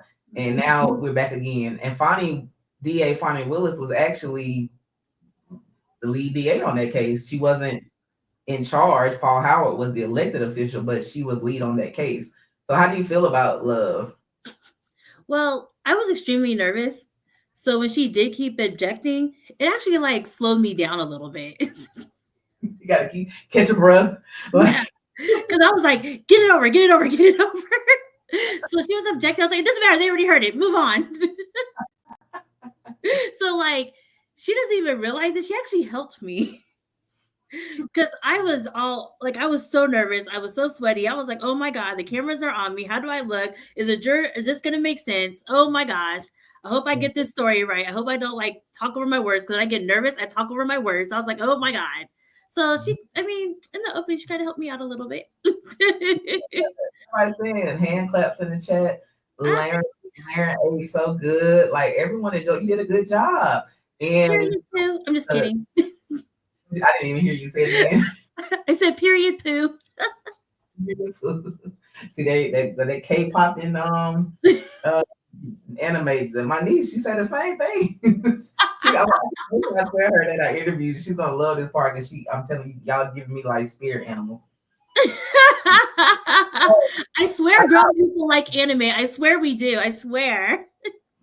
So, D. Williams, you lost so much weight and look amazing. Congratulations from Lauren H. Yes. It's all about getting fit. Love it. Asia Fox says you delivered so well, Miss Angela. Yes. Thank you. It was amazing. So, we talked about, I had a question. This is what I want to show you. So before we get off of this topic, I want to show you something else from Juror 56, where he talks about the opening statements. Okay, so he started his own YouTube channel. It is called, I can't see the name right now, but Jay Collins or somebody, I'll get y'all the name. If one of the mods can drop the link in the chat to his channel, so you all can go check it out. He has 2 videos up so far. Episode 1 was kind of talking about jury selection a little bit, and episode 2 he went into opening statements. He states he'll be back in a couple of weeks with 3 and 4, and he's going to get into the witnesses. But he talks about you on this one, and I wanted you to hear what he had to say, Miss Williams. State was presenting, it did outweigh more than the defense, and despite what the defense was stating and their facts that they presented, didn't outweigh what the state was presenting. So I came there with an open mind. We get to D. Williams, and D. Williams was to the point and straightforward. But the one statement that she said in there was, she said, "This is not justice, this is a circus." Little did we know. I remember writing that down in my notepad, that would play a huge role as time went on during this court case. This is not justice, this is a circus. Then we get to Attorney Abbott, and I'm pronouncing the damn chat. Look at that amazing. It gave me chills like watching that back again. Oh my gosh. Oh my gosh. Yes, I'm gonna send you the link so you can go back. But he wrote that down, and it was a theme that stuck in his head as things went on, because it turned out to be exactly what you said, a circus. Shout out to Other People's Drama. Shout out, send a super sticker for $5. Thank you so much. No question, no comment. Pure love of the game. Thank you so much. Oh, the YouTube is, let me go back because I pulled this clip and I'm trying to.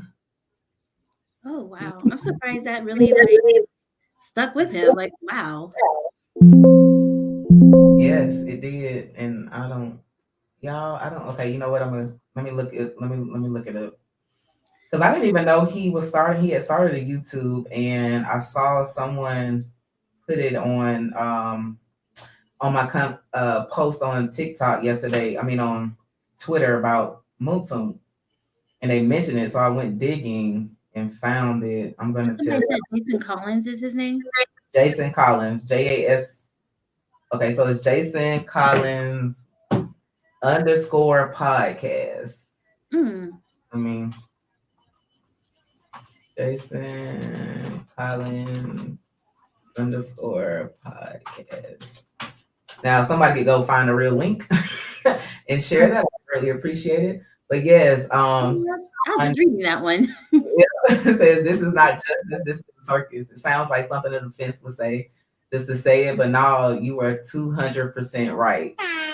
That's right, y'all. Miss Williams, D. Williams, you killed it. Your first opening statement, your first criminal trial, first televised. Like, it was so many firsts happening, right? Like everything about it was first.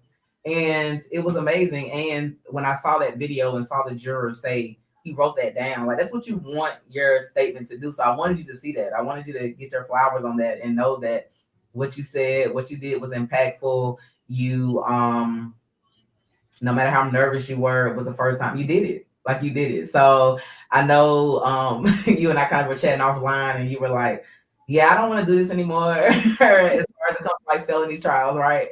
Because, you know, it's like a bad pregnancy. Like a woman goes through the worst pregnancy And she's like, I'm not having any more kids. Like, this is it. This is Right. it.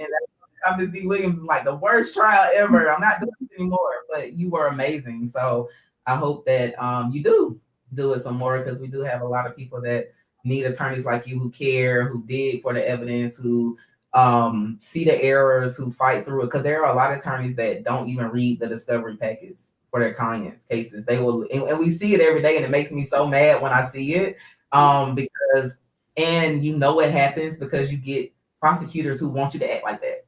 You know, I got a prosecutor out in I'm gonna say a metro county, because I'm still working out here, so I can't talk about these people too bad.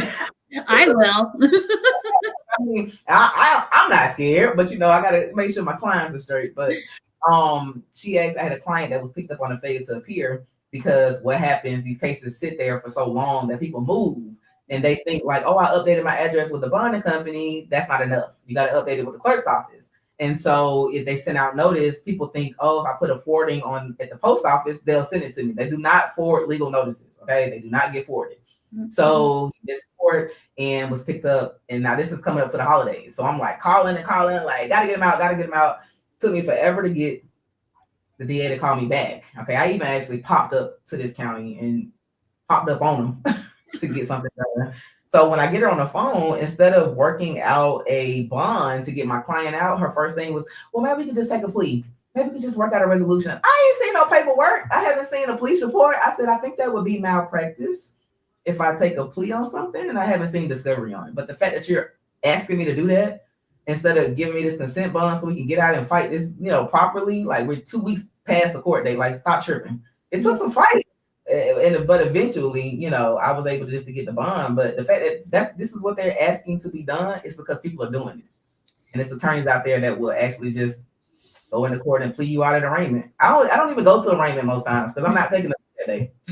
Yeah, there's no point. Right. Yeah, unless the client is like, I want to get out. It's like, all right, well, I'm gonna tell you this offer I have, and I always tell them I haven't seen discovery, so this is 100% you. 100%. And sometimes they'll take it because, like you say, people ready to get out. So shout out to Nina Static, sends a $2 super chat, says, how was Lil Rod doing after the appeal got denied? Have you talked to him? Because he's 3 hours away, and I don't want to, because I haven't spoken with him since October. So I don't want him to say anything on the phones or in an email on accident. And then they're like, you know what? Let's do Rico round 3, because we know they will. Yeah, so it's hard. Like I have some couple clients, you have to send an email to such and such, send your bar card, send your ID to set up a visit. They don't like to give you Zoom visits. Like we had to beg for a Zoom visit with Antonio Sledge. They were trying to put us on the phone. I'm like, we ain't never met each other. Right. I would like to see. You're right.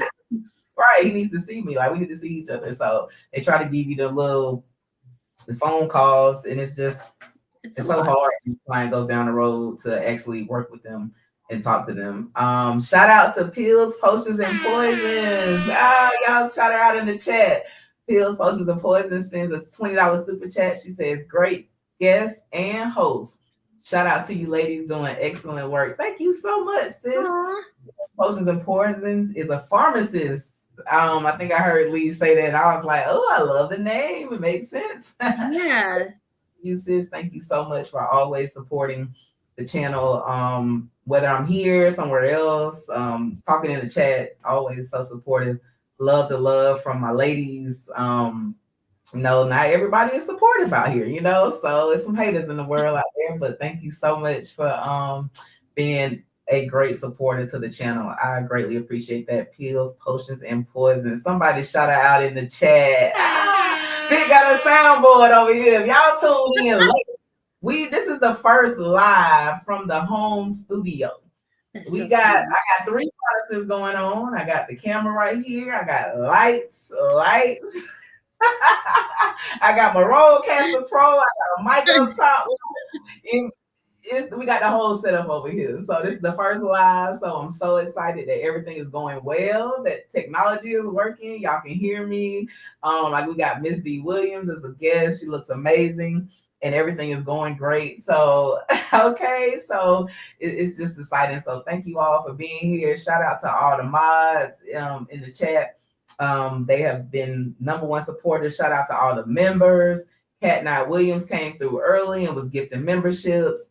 It is 221 of y'all in here during the daytime, like first daytime live, for real. I had the one with immigration, but it's just been amazing. Y'all have been great supporters, and yes. We need the haters too. That's right. What Cat Williams say? If you only got 14, you need to find out how you can get 16. That's what I'm working on. Pills, potions, and pause. I'm working on 2 more. I need 2 more. I need 2 more haters in the damn chat. I know they lurking in the bushes. Yes, for always says yes at the Fit Lawyer ATL. I see you stepping up. So proud of you. Yes, sis. Hey, we back. We are back at the home studio.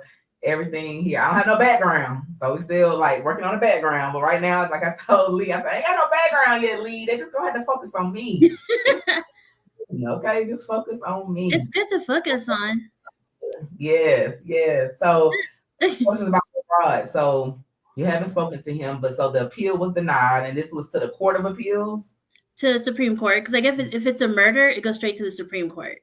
The Supreme Court. Okay, and what's next? Does he have any other appeals he can do? So the good thing about him having a public defender, he doesn't have to wait for the check to clear. So he's already working on something. But I don't want to like get too much into it because the state can watch this too. So I don't want to prep them. Yes.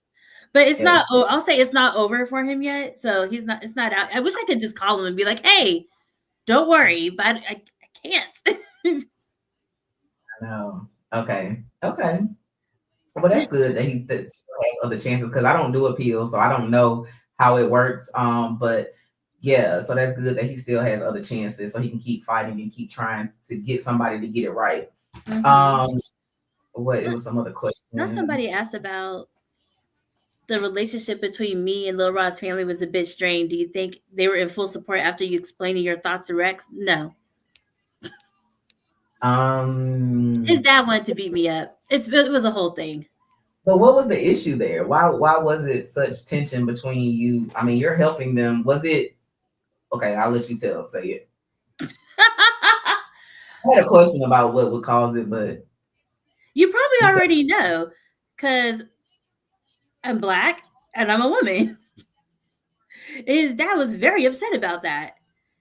And then, of course, when I first met him, I got I think at this time it was 2 terabytes of discovery. So I didn't know his case. Of course I don't know his case. I just got it. Yeah. And then I know the state and the judge kept asking hey, do you need a continuance? Do you need a continuance? When I first got on the case in October, really November, because trial was set for January. And if I would have said I needed a continuance, everybody would have had to get a continuance because of me. Yeah. And so once I found that out, I was like, oh, no, we're just going to go. Yeah. And so your client had 1 count on there. You don't want to ask for the continuance. That means Young Thug's case would have been pushed. I mean, everybody's case would have been pushed back. Right. And I would have been the most hated person in the world. And so when I knew it was 1, all the people who were in the background, they were like, don't worry, we'll help you. We'll get through. I was like, all right, I'm going to do this. Don't make me look stupid. And so I was looking at discovery. So his dad is asking me, well, what about this? What about this? I don't know. Yeah. I literally do not know. I'm trying to get through it right now. I do not know. And then my client was like, how many other cases have you had? You would be number 1. And that just said pissed. So they like, hell no.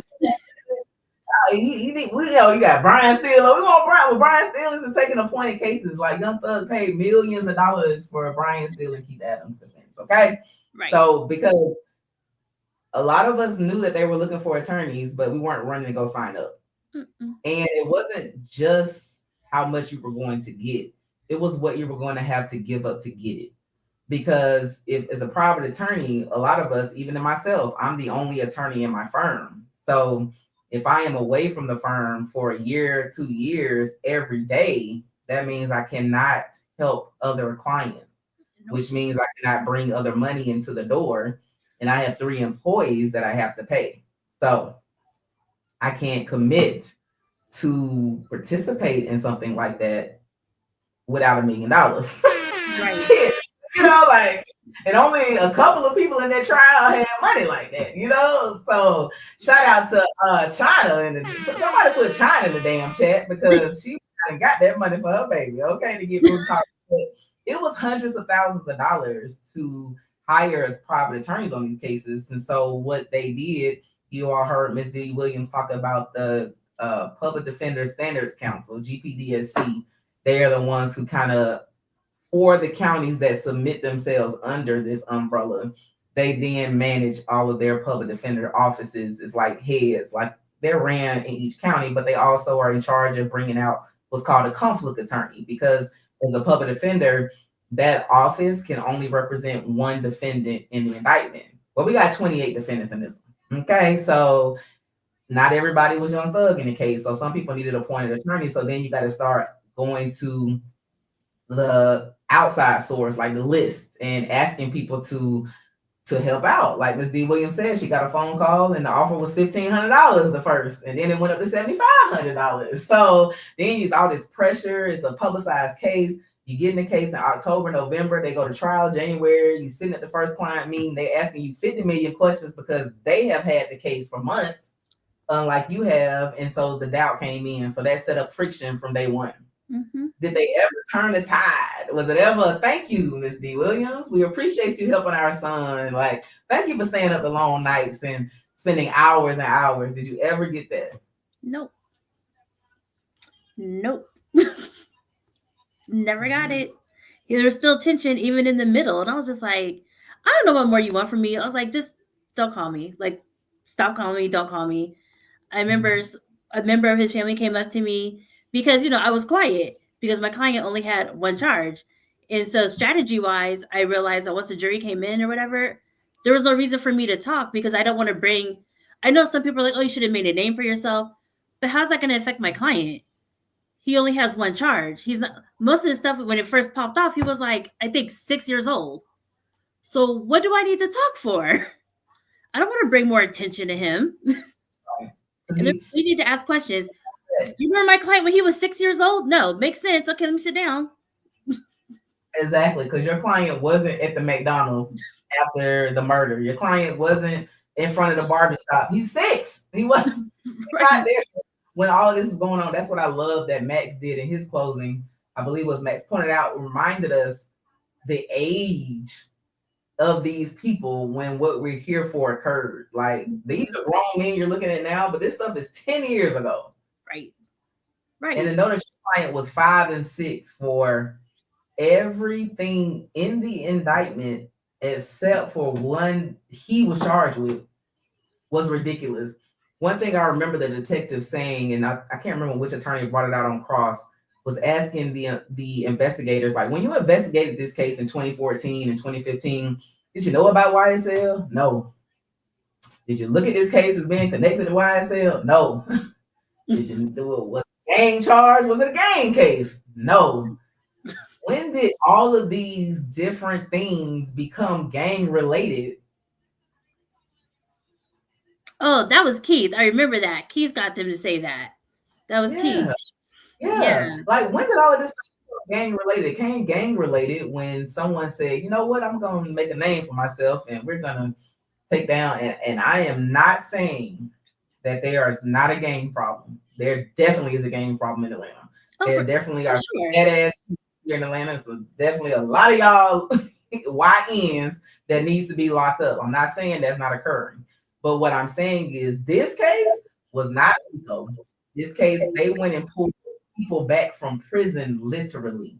People who had because Jacoby Hudson's client had actually completed his prison sentence and was out free, and they added him to the YSL indictment to bring back the charge that he had already done time on, to put it under this Rico umbrella to make it bigger and make it sexier, all to try to get the wolf thug who wasn't charged with shit, but renting the damn rental car. Right. This was crazy. But that's how they get their funding. That's how they get their multi-millions of dollars. So the prosecutors get paid a ton of money, and the investigators get paid a ton of money, and the police department gets a ton of money. Because now we could be like, look at YSL, this big old gang. No, I think it's exactly what Money Lee said when he was on his direct, some people were like, it's a gang, and that's how they took it. And some people were like, this is music, and that's how they took it. It was not a coherent gang, though. Yeah, some of those people were in actual gangs, but it was not YSL the gang. They just happened to live in Cleveland.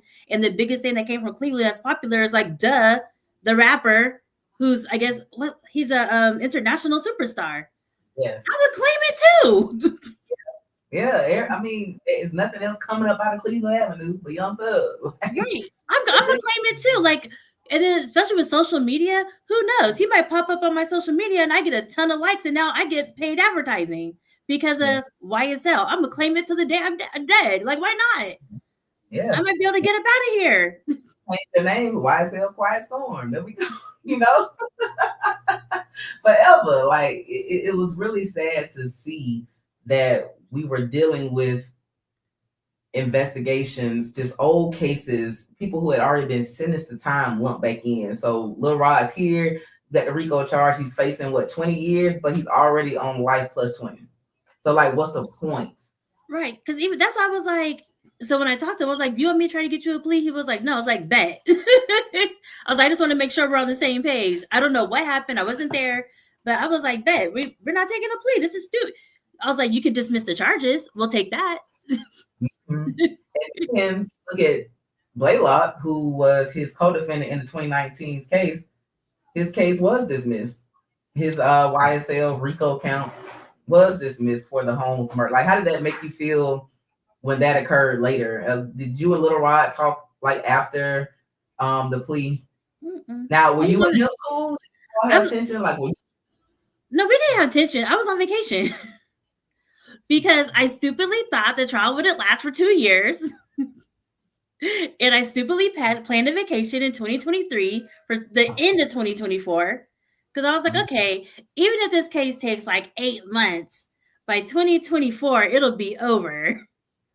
And I stupidly was, paying my money for it. And I was like, well, I should go on vacation. Everybody else has gone on vacation since they've been on this trial. Let me just go because my client's part is over and I've been quiet the whole time anyway. So I'm not going to be missed. Little did I know that Mooney Lee was going to say free Quay and shit's going to go haywire. And so were you out of town when that popped off? Because I know it was like really quick. It was only like a week after that the pleas occurred from that time. It's like Tuesday to the next Thursday. It happened and then pleas were taken. So where were you? Oh, so now the haters might start coming out. It's because Whitaker decided that she wanted to hold all these clients hostage. So I was supposed to cross Money Lee because it was still like a week before my vacation. Mm-hmm. And then once Money Lee said that, she basically stopped the court and she told the state, I'm going to clean up your mess. And that's what she did, because some of those people who were sitting there in trial, if they were to get a not guilty, they were going home. So for her to just hold it for like a week or two and nobody knew how long she was going to keep it on pause because there was really no legal reason to pause it. No. She was just giving it time to work out. Yeah, right. So she was like, work it out. And I was like, and every day she was like, well, come in and tell me what's going on. We're not taking a plea. Have you talked to people? And then she went behind my back to talk to my co-defendant, my co-counsel, because she was mad that I was not receptive to a plea deal. What? Okay. You know what? I'm glad you're mentioning that because I always felt like she was involved in the days off and the plea negotiations and the talks and kind of stuff. I always felt like she was in the mix. So, absolutely. She sent an email and was like, hey, co-counsel, we just want you to be aware what your co-counsel is doing. I'm the lead attorney on this case. Why does she need to know what I'm doing, first of all? And secondly, you don't think I've been talking to her? She's like my whole mentor. Of course we've been talking. Like, what are we talking about? Explain this again to me now. So, okay, so Mooney Lee says what he says. I think it's like a Tuesday. It was either Tuesday or Wednesday. And when he says it, Miss Westmoreland stands up and asks for a mistrial. Because there was two Quays that were sitting in as defendants. Their nicknames were Quays. And so when he reads free Quay, and only person who people know is in prison is my client because I said it. But everybody else, you don't know whether they're in jail. You don't know what's going on. So you hear free Quay, you're like, oh, well, if he's already been in trouble. So it stopped everything because now we have to fix it. Right. Because that's something that could create a mistrial in the case, which means start all over. Mm-hmm. Things pause. The judge did slip up and say, and she actually did put it on the record, I'm trying to fix you all's mess. So she wanted you all to come up with a stipulation. That was the first request. Come up with a stipulation to get everybody past this mess up, basically. Because the state messed it up. They gave him the document to read. She, DA Hilton, handed him the unredacted copy of whatever document she was trying to present. And so when he reads it, it's her fault because she handed it. He read exactly what was on the page.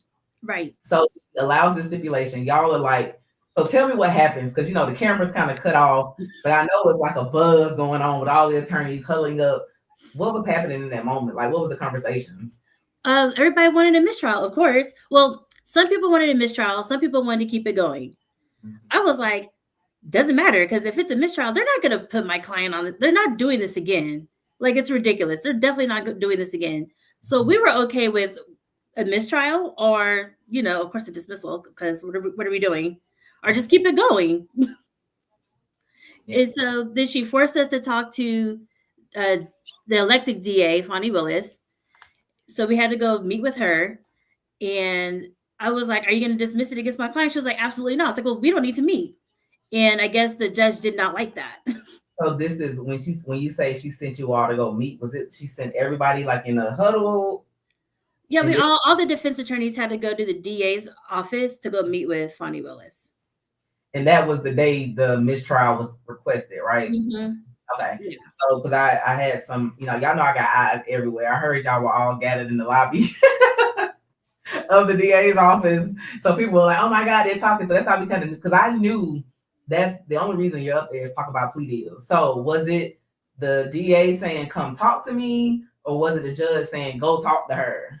The judge told us that we had to go, because otherwise I was going home because I'm not doing a plea. So Judge Whitaker was saying y'all have to go talk to DA Willis. Yep. Wow. Okay. So was it did she come out in the hallway and talk to everybody, or did you all go in one by one? No, so even though she knew we were coming, she made us wait like 2 hours. And then she was like, oh, I didn't know there were so many attorneys. Like, we haven't been on YouTube for a full 22 months, but okay. She didn't know there were so many attorneys, sure. And then, of course, some people wanted to talk privately with her one-on-one because, you know, you want to do what's best for your client. It might not be great for my client, but, you know, I don't want you to know. So then people wanted to meet one-on-one. So then it was turned into like, well, let's just have a meeting. And then I was like, wait, are you going to dismiss it against my client? She was like, no, it's like, we don't need a meeting. So I left under the understanding my client's not taking a plea. He says he's not taking a plea. We're not taking a plea. We're not taking pleas. So I don't need to talk. I don't need to have a meeting. That's stupid. Mm-hmm. And then I guess Whitaker got wind of it. And then they were emailing my co-counsel. They were like, well, you need to help with these plea negotiations. I'm like, there are no negotiations. What are we talking about? But she was very hands-on, like, you don't know what you're doing, D. Williams, so just shut up, basically. This is Judge Whitaker? I mean, through her what's called judicial clerk or whatever. Which one? Rosser or the other one? Probably the other one. I don't know who Rosser is. Probably the other one. I don't like any of them. Like, y'all, I'm over here tripping because I'm like, but we saw this, right? We're not surprised. Like, we're a little surprised, but we're not wholly surprised because from the minute that Judge Whitaker took the bench, the first words out of her mouth that first day was, y'all need to be trying to work this out. Right. Encouraging working out from day one. So to know she basically took that opportunity to basically force conversations to make y'all like basically work it out.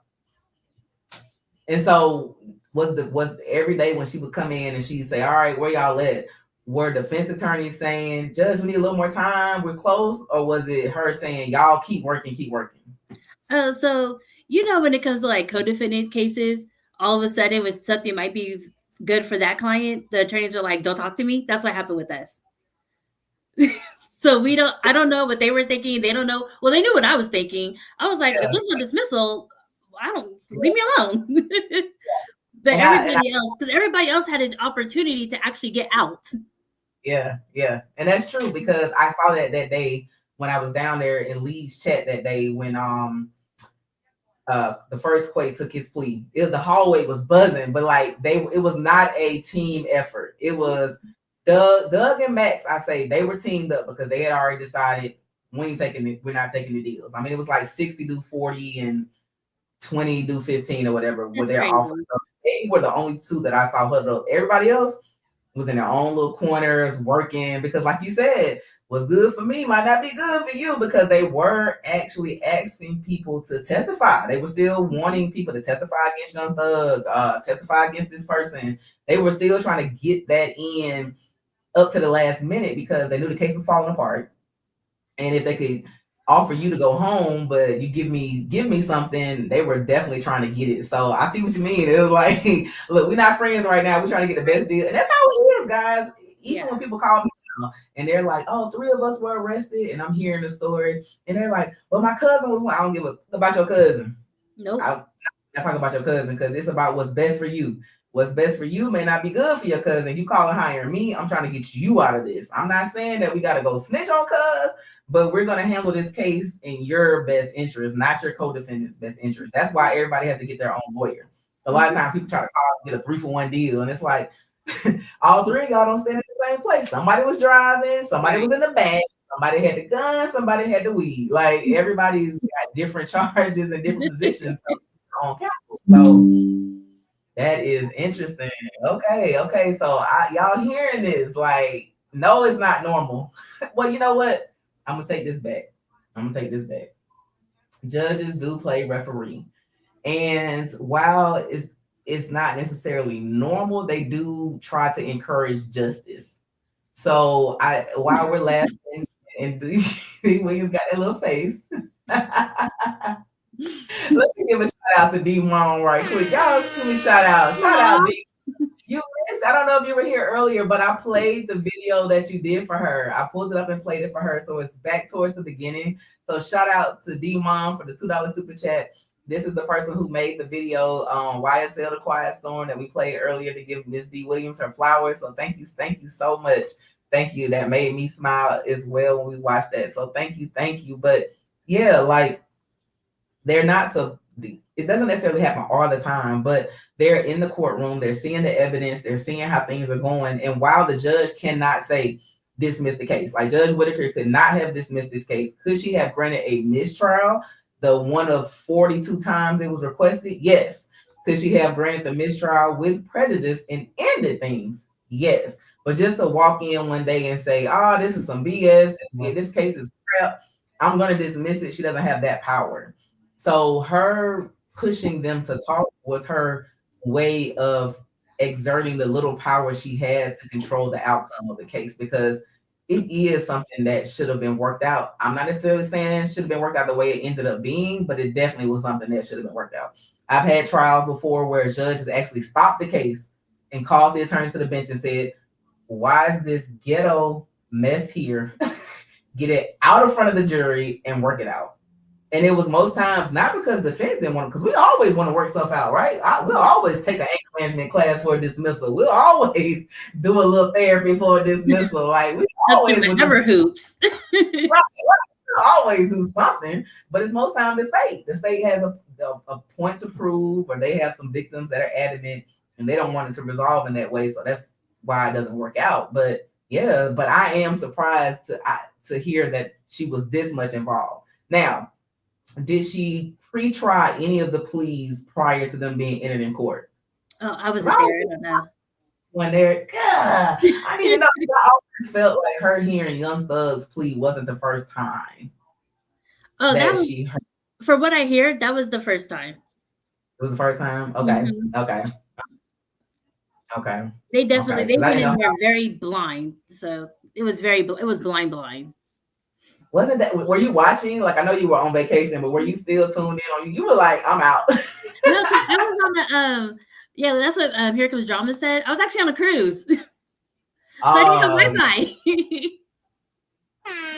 Ms. D. Williams did not get the Wi-Fi package on the cruise, so Don't try me. I did, but you can't really stream live like that. Don't try me. Don't try me. I can see some of the TikToks. I was like, that's how I found out my client to complete TikTok.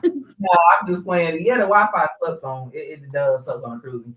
Even when you buy the package, like you said, it's still spotty. It doesn't really work. So, you missed it. Okay, because I just want to know like how did they go down? But okay, I get it. I still would like to know how it went down. That's why I want to talk to my client, but that's what I'm saying. Like, I can't talk to them on the phone because I'm like, no, y'all ain't about to listen to this because YSL Part 2 is happening. So no, yeah. All right. Well, I'm gonna get you in touch. We're gonna get you connected with Lil Rod. I'm gonna get you in touch with my people, and we're gonna get you a Zoom call hooked up.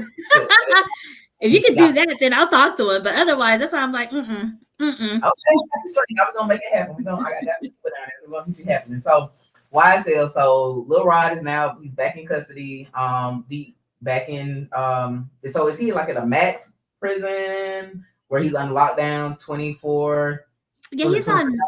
I know he's on max. I think he's at Hancock State Prison.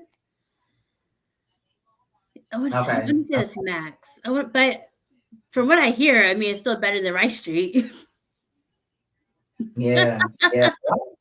Everything is better than Rice Street. Rice Street is the worst jail facility like in the country. I don't know if y'all watched that 60 Days In. They did that show.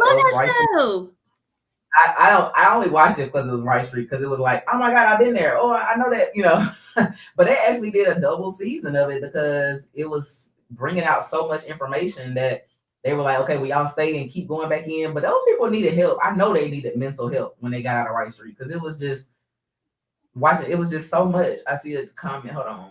Yeah. Oh, hold on. So Elise says, Fit, can we expect an update on Montook soon?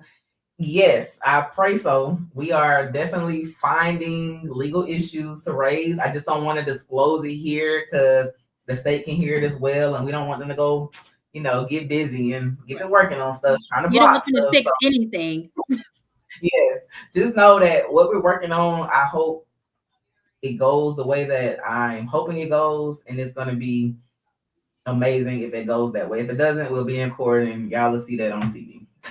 But I'm hoping that we don't have to go to court. So, because it's what we're finding is that bad that it should just be a kind of a, hey, this is what's going on, let him go. So definitely free Mutum, keep us in prayer because it's a lot of work, and it's not easy, and it's scary. So shit, I've been praying for 20 years. I'm still like, oh my God, because it's like this can be either can get him out or it cannot, so you kind of, thank you. JT says prayers up. So yes, thank you so much for that. Because she did not have to revoke 5 years. That was ridiculous. Let's be real. When I saw that, I was like, oh my goodness. It did not have to be 5 years. People are like, oh, she's fair. No, she's not. Claiming it to like perjury and I was like, okay, we're gonna get the Lil Kim 1 year. I thought I was gonna get the Lil Kim 1 year. Like right. That's like maybe like the duration of the trial and then let him out. Like, what are we doing? 5 years for this? For something he already served on? That's the thing. He's already did time from the time you arrested him to the time he took his plea. He actually was already in before that because he was in custody for the December 5th, 2021 incident that you then looped into the indictment as if it was something new and tied it into YSL, which I haven't pulled everything from that case because we want to get the police reports and stuff, but I'm just trying to understand how that was connected. Outside of them. Yeah, none of it was connected. Like none of these cases were all connected to where you could say, oh yeah, that was YSL, that was YSL. Did things happen? Did retaliation occur? Yes, all of that stuff, but was the Rico, it was like, where's Rico? And the 24 M's on a ninja head, like, oh my God.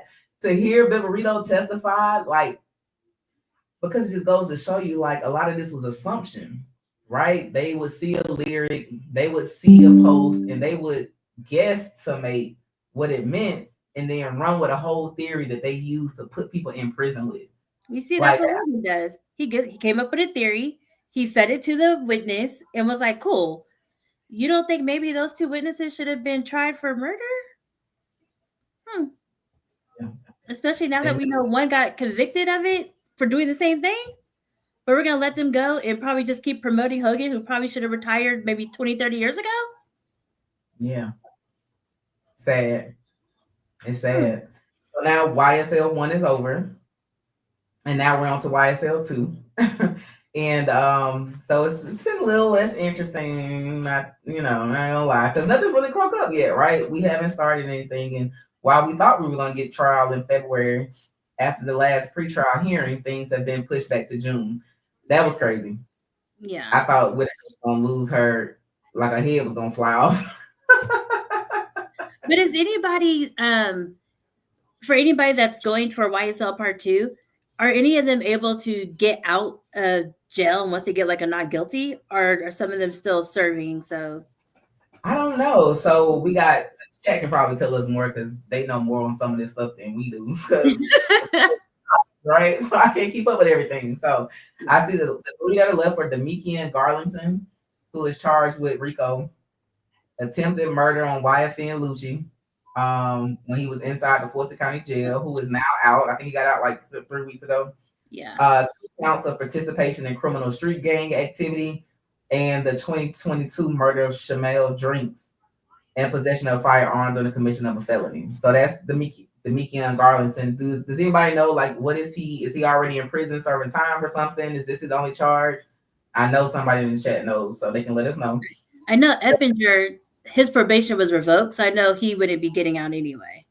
Right, he would not. So Eppinger is charged with Rico, armed robbery, hijacking a motor vehicle in the first degree, 2 counts of possession of a firearm by a first offender probationer, theft by taking, 2 counts of attempted murder, 2 counts of possession of a firearm during the commission of a felony, 3 counts of participation in criminal street gang activity, and conspiracy to commit a crime. So Eppinger has the most of the charges, as the second case is going to be a lot about that police shooting, right? With the police when they tried to arrest him for a probation violation. Mm-hmm. And so I know that somebody says Eppinger and McMullen are serving time outside of this case, so it wouldn't get them out. Demise, is it Demise? Demise? What's his Demise? You know, it's Scarface. So Mr. McMullen, whichever it is, he is charged with Rico and then the Donovan Thomas murder, which is very interesting because if they didn't have enough evidence of the first time around to convict anybody of the Donovan Thomas murder, why are we trying it again? Oh, no. They did, but they gave the person who probably did it immunity. Right. Woody was testifying. So yeah, we know probably had something to do, right? They admitted to shooting up the barbershop, and it was so funny, like watching him testify, because when they would get him mad, that's when he would start letting it go. And then the next day, like when Hilton brought it up, was like, "Didn't you admit to shooting up the bar? I wasn't supposed to say that. You made me mad. I wasn't supposed to say that." So like that's when the truth started coming out, when they started getting him mad. But that, yeah, interesting. So I Nard, like Copeland's funny.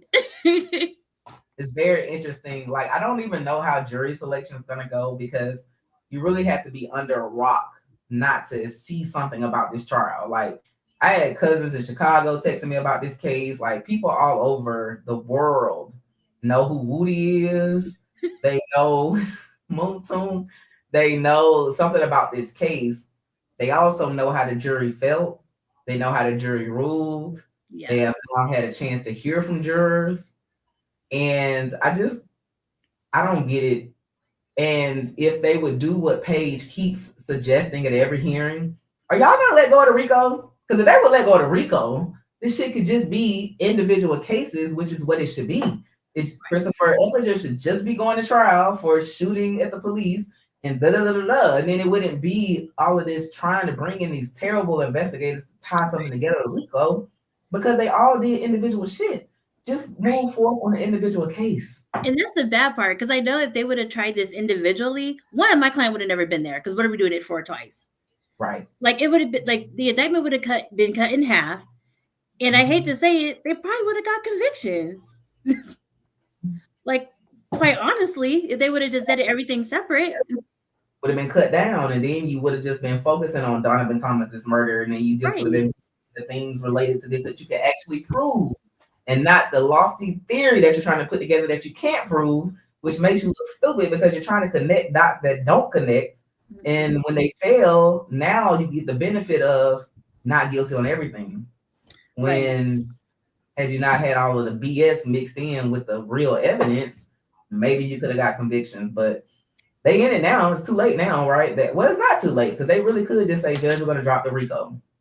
But they probably will get their conviction, but it probably won't be Rico, but they're probably going to get their conviction. Like, see, we won. Did you? All right. This has not been a win. This has been a waste of money. This has been a waste of money. This was millions and millions of dollars are put into this prosecution for the wolf of the pack to be on probation and traveling the world and doing shows and making music and, you know. Right. And now I know who he is, so I stream his music now. He has a new fan. Yeah. It's Lime Life Shoddy. I like Winnie Lee. I stream him too. But then the sad part out of not only Antonio Sledge is the fact that yet Gotti's still in custody. Which is crazy. That doesn't make any sense. Like, of course, legally we understand it, but we don't understand it. Because I hate whenever, I know when I was in PD in Clayton, we work out like a fast track plea or whatever. And then they'd be like, oh, actually, there's a probation revocation. He's been in prison for the past 5 years. Where have you been? And they're like, oh, well, we just found it. And because it's a probation thing, it was told, blah, blah. I'm like, this is crazy. Yeah. And it's easy for you not to know that because you're not, what people don't realize, it's not like you can go to one system and everything your client has in the state of Georgia pops up. Like, we would love that space, but it doesn't. So they have the Georgia research system, but not all counties go under that. And then sometimes if it's a warrant for a pending case or a probation warrant, it's nothing that flashes. You just kind of have to go through everybody's old case and just look and see if there's anything on the docket to even know. But tons of times, like you say, that happens. You get something worked out. I plenty of times I've gotten something worked out and then I'm at home, like expecting the phone call to be he's out, and it's like he got another hole. He's like, God, where? Right? No, because once Kendrick got his not guilty, I sent him a DM on Instagram. I was like, oh my God, you're free. I was like, wait a minute, why isn't he out? What is happening? He is not out. And I'm gonna bring up this because y'all know Fitz nosy and doing some digging, and I done went through the thing. So we're gonna talk about why he's still in custody, and it's not anybody's what is happening? Fault. Oh yeah, Williams said doesn't help when their names are spelled wrong either. Correct. And then we have to rely on our clients to know their case and what their plea was, and if it was over, most of them were like, oh yeah, it's over. So we have to go off of, okay, well, they said it's over, so it should be, you know your case better than me because I just know this one specific case in front of me. So. And the fact that Kat said that, I just was looking up Diamante Kendrick, and this system that I'm looking at is called the Odyssey system for Fulton County. If you put an S behind his name, that's how you can see the 2015 case that he had that probation warrant popped up. But if you take the S off, then you see all these cases. So who would know to search for his name spelled wrong to know there was a 2015 case? And like Kayla said, the numerous times that she's talked about this, that warrant was added that day. And now we hear what happened with the warrant. They dismissed the warrant. Can you believe that? Like because at the day he has a bond hearing on the thing that's keeping him in custody, because Kayla had already gotten him a bond on one of the pending cases we're going to talk about from Judge Brooks at a preliminary hearing. She got him a $4,000 bond on that case. So the day he has the hearing, you pop up with a warrant that you now all of a sudden just dismiss. Just sign a piece of paper, and the same way they added it, they took that shit away saying, oh, we're just going to dismiss it and reinstate him on probation. Let that man go. And the judge was getting ready to give him a bond and didn't give him a bond due to that warrant popping up from that morning that they now have just gone to dismiss. So now just on Friday, Bruce Harvey submitted a bond modification motion asking for him to now get a bond they filed this motion for reconsideration asking for him to get a bond due to the probation warrant being recalled. That's some bullshit because they didn't even have a hearing on the probation. They literally signed a piece of paper, held him in jail, and that was what, January? Like the first week of January or second week? To the first week of February, just dismissing it. They play with people's lives every day, and this is why I say you just don't even go into the system. So Diamante Kendrick does have serious charges pending. Like, it is not just having something in the jail, and that's the unfortunate part of this, and how I don't know, you know, how it's going to end up playing out. Let me share another screen because of the charges, and we're going to look at this indictment. So there were 3 cases that he actually caught while he was in custody. I mean, they were targeting everybody who was in the YSL trial at the jail. So yeah, they were. And so he had one case that's not even indicted yet. That and this is the case that Kayla got him a bond on in December. On December 17th, she got him a $4,000 bond. It's 4 counts of unauthorized possession of prohibited items, cell phone, whatever they're not supposed to have in jail. 4 counts of that. And that incident was something from, I think, 2023 or maybe 2024. Then he has the case that's already been indicted that's pending. That is 23 SC 188186. That's 2 counts of possession of prohibited items. That's from an incident April 5th, 2023. That's on the calendar Friday. Is that Friday or next week? The 26th of February for a case management hearing before Judge Page, which is a nothing hearing. Okay. So nothing's going to happen there unless they have a deal already worked out that they're going to enter that day. But that's that case. But the big case that's is what's holding him up is, and he doesn't have a bond on, is this aggravated battery, aggravated assault, and riot in penal institution. And so this case, he has co-defendants with Xavier Harris. Some of these people, I don't know who they are. So if y'all have heard of them, let me know. But Xavier Harris, Demetrius Lamar Jones, Tyrone Orlando Taylor, Tyler Thomas, Michael David Washington, and Antoine, this is an R, Watley, are his co-defendants from that case. And so aggravated battery and aggravated assault are serious charges. They are alleging that he, on June 16, 2024, and I feel like, because I didn't watch every piece of the trial, but wasn't this video, some of this played in the trial of this incident where a deputy had to break it up or something at the jail? You're probably thinking about my client. Oh, your client has something. Okay. I couldn't. Moving on. Move on. So this one is the alleged victim in the case, and I say alleged because he's not convicted, is the Trail Wimberly. And the allegations are that these people, because they charge all of them and it's all counts, did something to disfigure his face and back by whooping him several times, face, neck, and back with an extension cord, which I don't know. I've heard cell phone cord. This says extension cord. And then aggravated assault for the same thing by striking him several times in the face, neck, and back with an extension cord and object, which is really weird to see somebody charged with aggravated assault with an extension cord. Have you ever seen that? Well, because they're saying it's an object that did result in serious bodily injury. I've never seen an extension cord. Meaning riot in a penal institution for the acts of aggravated assault and aggravated battery being a riot in a penal institution. All 3 of these charges carry time from 1 to 20 years. So I don't know how they're going to be resolved, but they want to get him a bond.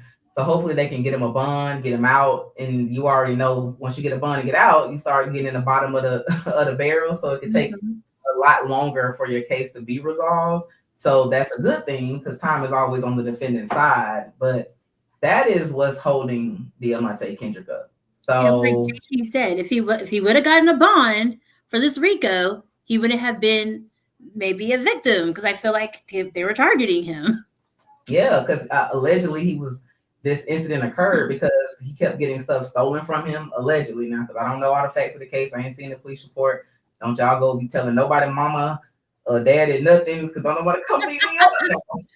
Yeah, a lot of clients got their stuff stolen though, because they would be out and they get their stuff stolen, or because we were getting held late at night. By the time they got there, they weren't able to get their commissary, or they weren't able to make phone calls. So they were very much targeted. It's crazy. You would think that they would have been like, okay, well, we know that they're going to be out late. Let's just give them an extension. They're like, no, screw y'all. It's crazy. So Amisha says any charges he got while locked up should be dismissed. And while stuff like the the possession of the items and all that shit, yeah, that's time served. Dismiss that stuff. Right. When you have a case where there's a victim, allegedly, that person has family, that person has a voice, and I can't say this for sure, but I heard allegedly that this person that was the victim in this case may possibly be a part of the lawsuit that is against Fulton County. I don't know for sure, but I'm just saying. So if that is true, that helps me understand why this is not just a time served by case. I get that. We got to figure out what exactly happened. But get that man a bond and send him home. I cannot believe probation had a judge had the nerve to sign that warrant the day this man was about to get a bond, and they kept him there basically an extra 30 days, have dismissed it. So technically, Judge Whitaker could give him a bond today and he can go home. Case will still be pending, but he could go home. That's crazy. And he held up at 30 days for what? He's been incarcerated since 2022. Like, what are we doing? He got found not guilty on all of his charges, like not a one, but he's still the only one that's still in custody with not the only one still in custody, but he didn't take a plea. It's unbelievable. The only one who did the trial and won. So JT asked, did I see the pictures? I did not. Were they bad? Tell me if they were bad. I didn't see them. I didn't. But They're probably my discovery, since we kept getting discovery all the time. Further goes to the point I'm making of how this is an issue. And so this is why we're not, he's not just home. So I just wanted to educate you all on that point, because I get the question a lot of times and I see like, why ain't Yak home? Why ain't Yak home? This is why. One, they play too much. They play games. They issued a warrant the day they were literally at the podium. I feel like Judge McBurney was literally getting ready to give him a bond when somebody yelled out that he had this warrant pending and bond was called off. So hopefully that Bruce Harvey has filed that motion for reconsideration on the 14th, Valentine's Day. So hopefully Judge Whitaker will go ahead and issue him a bond and he can get out. Because the aggravated assault case probably will be pending for a while because they're co-defendants. And so I don't even know the status of all of those co-defendants. I don't know where their cases are, where they are, if they're in custody, anything, but the cases kind of move together. So we'll see. JT says, Yak has such a calm. Yeah, I mean, it really was kind of like y'all keep on messing with me, and now I'm nutting up, and now, here we are, because y'all keep stealing my shit, keep taking my stuff. I'm already tired. They wake me up at 4 a.m. I'm in court all day. Like, yeah, it was a lot of it. He was so nice too. Super nice. He was like one of the main ones I used to talk to. Yeah. So it's so sad, y'all. So y'all just keep them in prayer. And this is why I just say the best thing to do is just stay out the system that you can. Don't, because once they get a hold of you, they control your life. And it's not just so much wake up, go to sleep, don't eat this, eat here. It's even with the case, it gives them an opportunity to fuck with you, to actually, throw warrants and then take them off and put charges and dismiss them. Is the fact they'll indict stuff that they know they can't even prove beyond a reasonable doubt, but they'll do it just to hold you up. And they're hoping that maybe you'll just take a plea because you just want to hurry up and get out. Mm-hmm. Yeah, that's the game. So thank you all so much. Oh, Misty Williams, this has been amazing. This was a fun little Kiki. Finally make it happen, y'all, because Misty Williams and I are in a Facebook group together. It's a Black women's Facebook group in Atlanta. And so, well, it's not really Atlanta. It's just attorneys, period, all over. But once this channel started, in October. I think maybe like December. I think I put a post up in there saying like, "Hey y'all, if y'all ever want to go live with me or have any issues we can discuss or whatever, reach out." Misty Williams hit me. I was like, "Oh, you're in the group," because like you don't always like people don't always post, so you don't know that you're connected in the group. No, because they were talking bad about me in that group before. Really? I didn't see those. About the OnlyFans, there was a whole discussion about it. I was like, let me just be quiet. Oh, girl, whatever. I missed it. Look, let me see. Let me tell y'all what fit doesn't do is drama. Okay. I am the one that can sit in the room, stuff can get whispered all around. I don't see it because I'm there focused on what I'm there to do, and then I'm out. So I don't do all the drama stuff. So I missed that. So sorry that you had to go through that. But your point was valid. I need some money for this case. And you can do anything on OnlyFans. You can show your toes, you can show your feet. You don't have to mean that you were gonna be doing something inappropriate. Right. But if you guys thought that, pay me. I know that's right, because $7,500 for all of that is like, yeah. For 22 months, I was supposed to just sit there and just take it. Yeah, because while you were sitting there, you couldn't get other cases, you couldn't get other clients. So what has it been like since then? Like what's now? What are you doing now? Well, I was building up my immigration side, so I'm building immigration back up for obvious reasons. Doing PI, doing some appearance work. The appearance work has me doing criminal cases. So people are like, "You're back." I'm like, "We'll see." Like, I don't know. And then I went through like a whole depression. Like, it's been a lot. Yeah. You went through a lot. L says you're the best, Mrs. D. Williams, and Fit Lawyer ATL. Yes, put some respect on it, because I didn't realize you were married till you said your husband. I was like, oh, wait a minute. We ain't talking nothing about the hubby. You have been married for a long time. Oh, okay. All right. So Mrs. D. Williams married. All right. So the D. Williams. Yeah, D. Apostrophe Williams. Until I saw your name written that it was actually D like D apostrophe Williams. I always thought it was like Angela D. Williams. So what type of last name is that? Where's your family from? What is Okay, but if I tell you guys are gonna be mad, so I'm not even gonna say it. I know I'm building up like it's some big legacy story. She's like, yeah, somebody misspelled somewhere. No, my family just on my dad's side, like I feel like people from New Orleans have like very strong cultural ties. And so the family last name before that was Williams, but my dad put the D apostrophe, so that way nobody in America could say like, my family owned you. It's like a pride thing. Interesting. You've never seen Mrs. Williams, I am sure. No, but that's interesting. Yeah.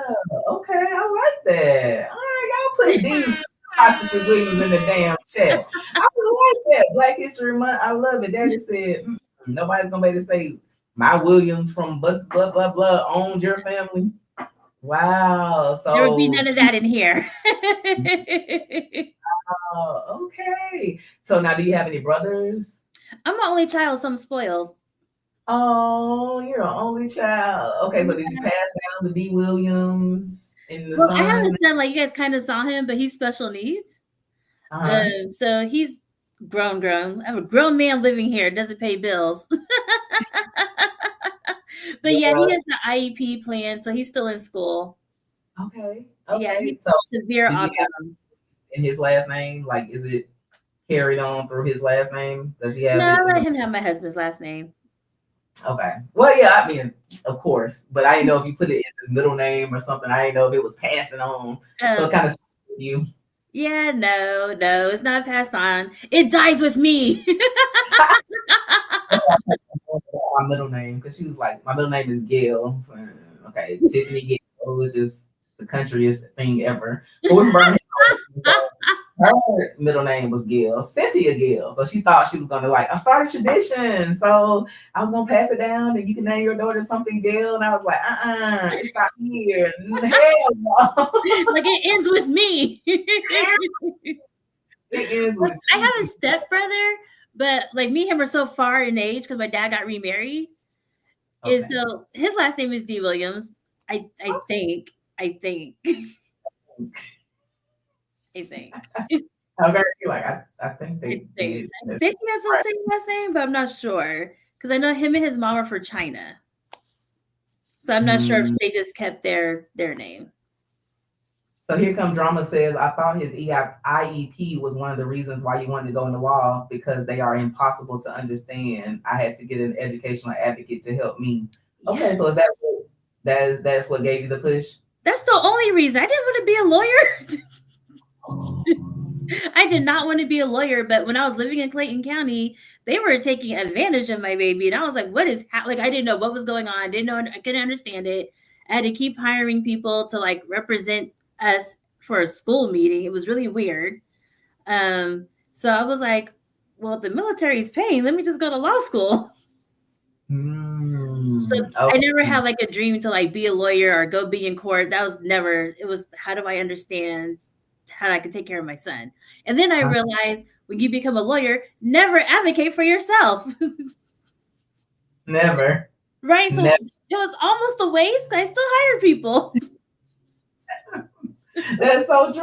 Because I was in a car accident and I'm calling my lawyer from the scene. I'm like, can you help this for me? Like, I know how to do it, but you don't want your client, what is it, attorney who has a client, represents himself as a fool for a client. Yeah, because you get so emotionally involved and then you're just like, what? I mean, you saw Leah had to represent me for the YSL thing because I was like, OnlyFans are like, screw y'all. And it was like, what are you doing? I want money. Just give it to, I don't know how to get it. Just give it.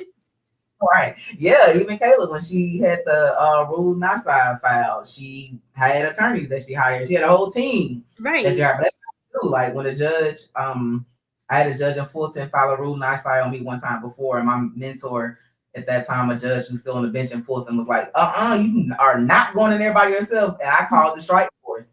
And I actually went on to GAC. I didn't even know anything about the strike force, but this is through GACTO. And I went on, signed up for the strike force, and Brian Steele's wife, Colleen, actually showed up to represent me the next day. Oh, nice. It was so cool, too, because so just how Brian is, she's the same way. Like, she played the judge, so the judge didn't know I had an attorney. So the judge thought she was going to be slick. She's like, Miss Adams, I'll save your matter to the end of court. Okay, fine, all right. So we sitting there. So Colleen didn't even sit next to me. She sat in the back. So I'm sitting up there in the front and stuff. And so then I'm talking about the end was like 3 hours. And so calendar's done. So with the last people in the courtroom, she says, Miss Adams, I will take up your matter now. And then so as I stand up, that's when Colleen stands up and says, Judge, Colleen's still here representing Miss Adams. And the judge is like, so stop playing with her. It doesn't have to be so formal, right? Can we just go back into the jury room and just have a little conversation? I'm like, no, get your ass up there. When you found that Rule 9 side, is what you should have been doing, was having a little conversation. Stand on business. Let's go. It was so funny. And then we went to the back and it went the way it should have gone in the first place. But had I been in there by myself, she was getting ready to try to hand it to me. I don't know what her result was going to be. I don't know if she was going to hold me in contempt or what, but it was so fun to see Colleen still stand up and just hand it to her. So she's smooth, just like Brian still is. So it's amazing to together. Because when he got held in contempt in court, she was at home working on a motion, working on the thing to be filed. Like while Ashley Merchant was in court arguing.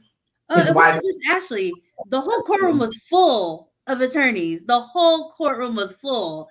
Like it was to the point where we were telling families, like, get out real quick. We need y'all to get out so these attorneys can fill in this courtroom. Like, I know you want to see your babies, but get out real quick. I forgot about that. Yeah. How was that? Never. It's my first trial. Yes. What did you think when that happened? Y'all were talking about the moment that Brian Steele got taken into custody and held in contempt by Judge Glanville in the YSL trial. What did you think about that? First off, I was scared because I was like, oh my God, are we all about to go to jail? Because I mean, we can't just let this happen. But at the same time, we're like, but if we all go to jail, our clients are going to be screwed. Like it was a lot going through my head. I was like, what's going to happen? Or is he really about to arrest Brian Steele? Because that means everything stops. And then Keith Adams was like, well, if you take him, take me too. I was like, oh my God, everybody's going to jail. I was like, oh my God, what's next? And then I turned to Michael and I was like, let me tell you something. I am not going to jail for you. So let's just be very clear right now. I am not going to jail. I can't be in a cell with you. I have to go to a different jail. I'm not going to jail because I don't know what it's like. I'm not going. But see, Brian Steele about that life. Brian Steele's like, Judge, can you put me in a cell with my client so that we can practice this weekend and prepare for court? I was like, he slowly took off the watch. I was like, oh my taking God. off his tie. He was taking off everything. I was like, oh my God, am I about to see him go to jail? I was like, oh my God. And even the deputies were like, you want us to arrest? Like, they weren't even sure what to do because they were like, you want us to arrest him? Are you sure? I was like, oh my God, oh my God, oh my God. I was freaking out. I had a little mini panic attack. Yeah. Yeah. Then we walked out and saw a whole hallway full of attorneys. And I was like, oh my gosh, you guys came in like thick. Because Gacto that day was blowing up, like, because y'all are in court on TV, we're on Gacto. So when it happens, it was like Brian Steele's getting arrested. Come to the courthouse. It was like all the emails would start flying. Ashley Merchant's like, I'm on the way. We're doing it. It was just like the troops were rallying. It was crazy. And they were, and then my client, like, I mean, I'm sure he doesn't mind me saying this. The one thing he did notice, which is why we do need more attorneys of color. I don't care what color, just of color. Because every single attorney was white. And he looked at me and he was like, so you really, there's not that many Black attorneys? I was like, no. And he was like, I just thought there was a lot more of y'all. I was like, there's not. And the whole court was full of white attorneys. And he was shocked about that. And he didn't realize that we're really underrepresented there. Less than 2%? Yeah. And I was like, and this is why I can't be held in contempt, because they're not coming for me like this. Not like this. They'll come, but not like this. No. We would have been there. We would have been there. They still would have been there. But it was, that's the profession. And because of that, that's what a lot of people expect when they hear attorney. They expect white male over white male, or just white male, period, or man, period, right? Because they'll give lead that you're an attorney before they will give you an I. Like, how many times have you been to court and had to prove you were an attorney? I had to do it with Judge Whitaker. Y'all hear that? I have been in court before in Gwinnett. I have been suited, my case file in my lap. I'm in the jury box with all the other attorneys who and you get called out. And the deputy has come over and said, oh, I had a private attorney, another white male private attorney walked up and said, are you probation? I turned around like, what the hell? You seen probation in court with a damn suit on, first off. I said, I'm an attorney like you are. Like, fuck we talking like, but that's what it is. I've gone into court before and I've gone to the front and, it's got some deputies like, oh, don't cross the bar unless you're a lawyer. And I'm like, well, they make a big deal. I am an attorney. And they're like, let me see your bar card. Yeah. So I gotta pull my credentials out to prove that I'm an attorney before I can do whatever. Last week I was in Cobb County. I had already come through security with both of my bags, and they laughed about them because I had just came through the week before, and they mentioned, oh, you got matching bags, because I got a purse and my bag. They're both Michael Kors. They both match. So this was the joke today. So they know they've seen me here. I go upstairs, get the plea deal from the prosecutor. Now I got to go visit my client in the attorney's booth downstairs. I don't know if you ever done that in Cobb County. They don't keep the inmates in the back. They leave them downstairs. So you have to go down to a room to visit your client. So I'll come back downstairs. Now, mind you, I got the offer. I'm just grabbing what I need to talk to my client. So I come down. I'm like, hey, I need to go talk to my client. I need to go to attorney booth 4. One of the deputies says, oh, you got your bar card? Are you fucking kidding me? I just came through security. And there was a black female deputy behind, and she had that look like, here we go. I was so mad. So I had to turn around, go back upstairs, get my damn ID and bar card, come back and show him. I had no more words after that. I'm just like, tell me where I need to go. I don't want to talk to you anymore because, like, you know who I am. But it's like we have to go through that all the time. I went into a deposition. I'm the lead attorney. My mentor is a male attorney. I go to the deposition. I've arranged the deposition. I've hired the court. I'm trying to think, did I hire the court reporter? No, I think I hired the court reporter because I'm taking the deposition of the defendant. This is back when everybody used to do the dragging suitcases, the rolling suitcases. Oh, yeah. I come in with the rolling suitcase and she was like, oh, are you the court reporter? Like the fuck? But the male attorney comes in, dragging the same. They're like, oh, Attorney Murray. And I'm like, what the shit? It's my case. It is frustrating because you're like, you want to go off, but at the same time, you're like, well, maybe because I'm not a regular here, but I'm wondering if you do that to every attorney that you don't know, or is it just me? And there's so many things going on in your head, but you're like, I don't want to act too crazy because if I get arrested, then what am I good for right now? It's a lot that goes through your head in that split second. A lot. So you have to go through that and still just brush it off. Because I was livid at this deposition. And my mentor was like, let it go. Just let it go. And I'm like, But it's so hard. Tired of letting it go. But that's what we go through. So, yeah. All right. So the Supreme Law Firm. Yes. I do immigration, PI, and traffic citations. I'll think about felonies on a case by case. I don't know. You gonna get Miss D. Williams back on some felonies, y'all. I need Miss D. Williams to see if I can get her to help me out on some cases. See if we can get her back on some felony cases because we need you. We need you.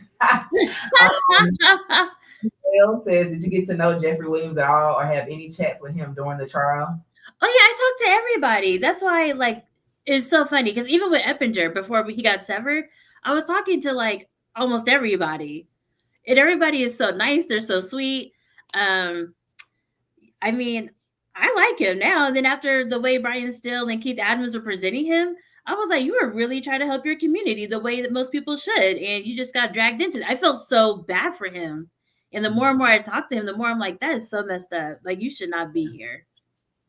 And a lot of people had problems with Whitaker putting all these conditions, like stay away from Atlanta, stay away from this. But she really was helping him because she saw that it was hard for him to separate himself from where he came from and all those people because he wanted to keep helping them and has this big heart. But that's sometimes a detriment to you. And when you can't separate yourself, I think it was good for her to put all that in there to kind of help him, you know. It's a catch-22 because I feel like maybe she also did that so he could mess up. You know what? I will say when I saw the order, it was one of the best orders in the sense of it covered everything. Like she gave him permission to travel, to perform, so he wouldn't have to come back and ask for that. She told him, you can't stay in Metro Atlanta, but you can stay here. You can come to Atlanta 4 times a year for this. You can come for this. You can come for weddings. You can come for film. Like she really did. And I know Brian Steele and Keith Adams helped draft that. Oh, for sure. So they covered, but they really did kind of cover a lot because a lot of times it's very boilerplate in general, right? You'll have to come back and file motions every time you want to do something. You want to move. You want to leave. You got to ask for permission. So she really did cover a lot of bases in there. And I think it's going to be stuff that I hope helps him. I mean, you're a millionaire, so if you can't, do what you need to do for 7.5 years with millions of dollars, I mean, fuck it. I mean, I did give him some advice. I told him to go in the K-pop genre. Not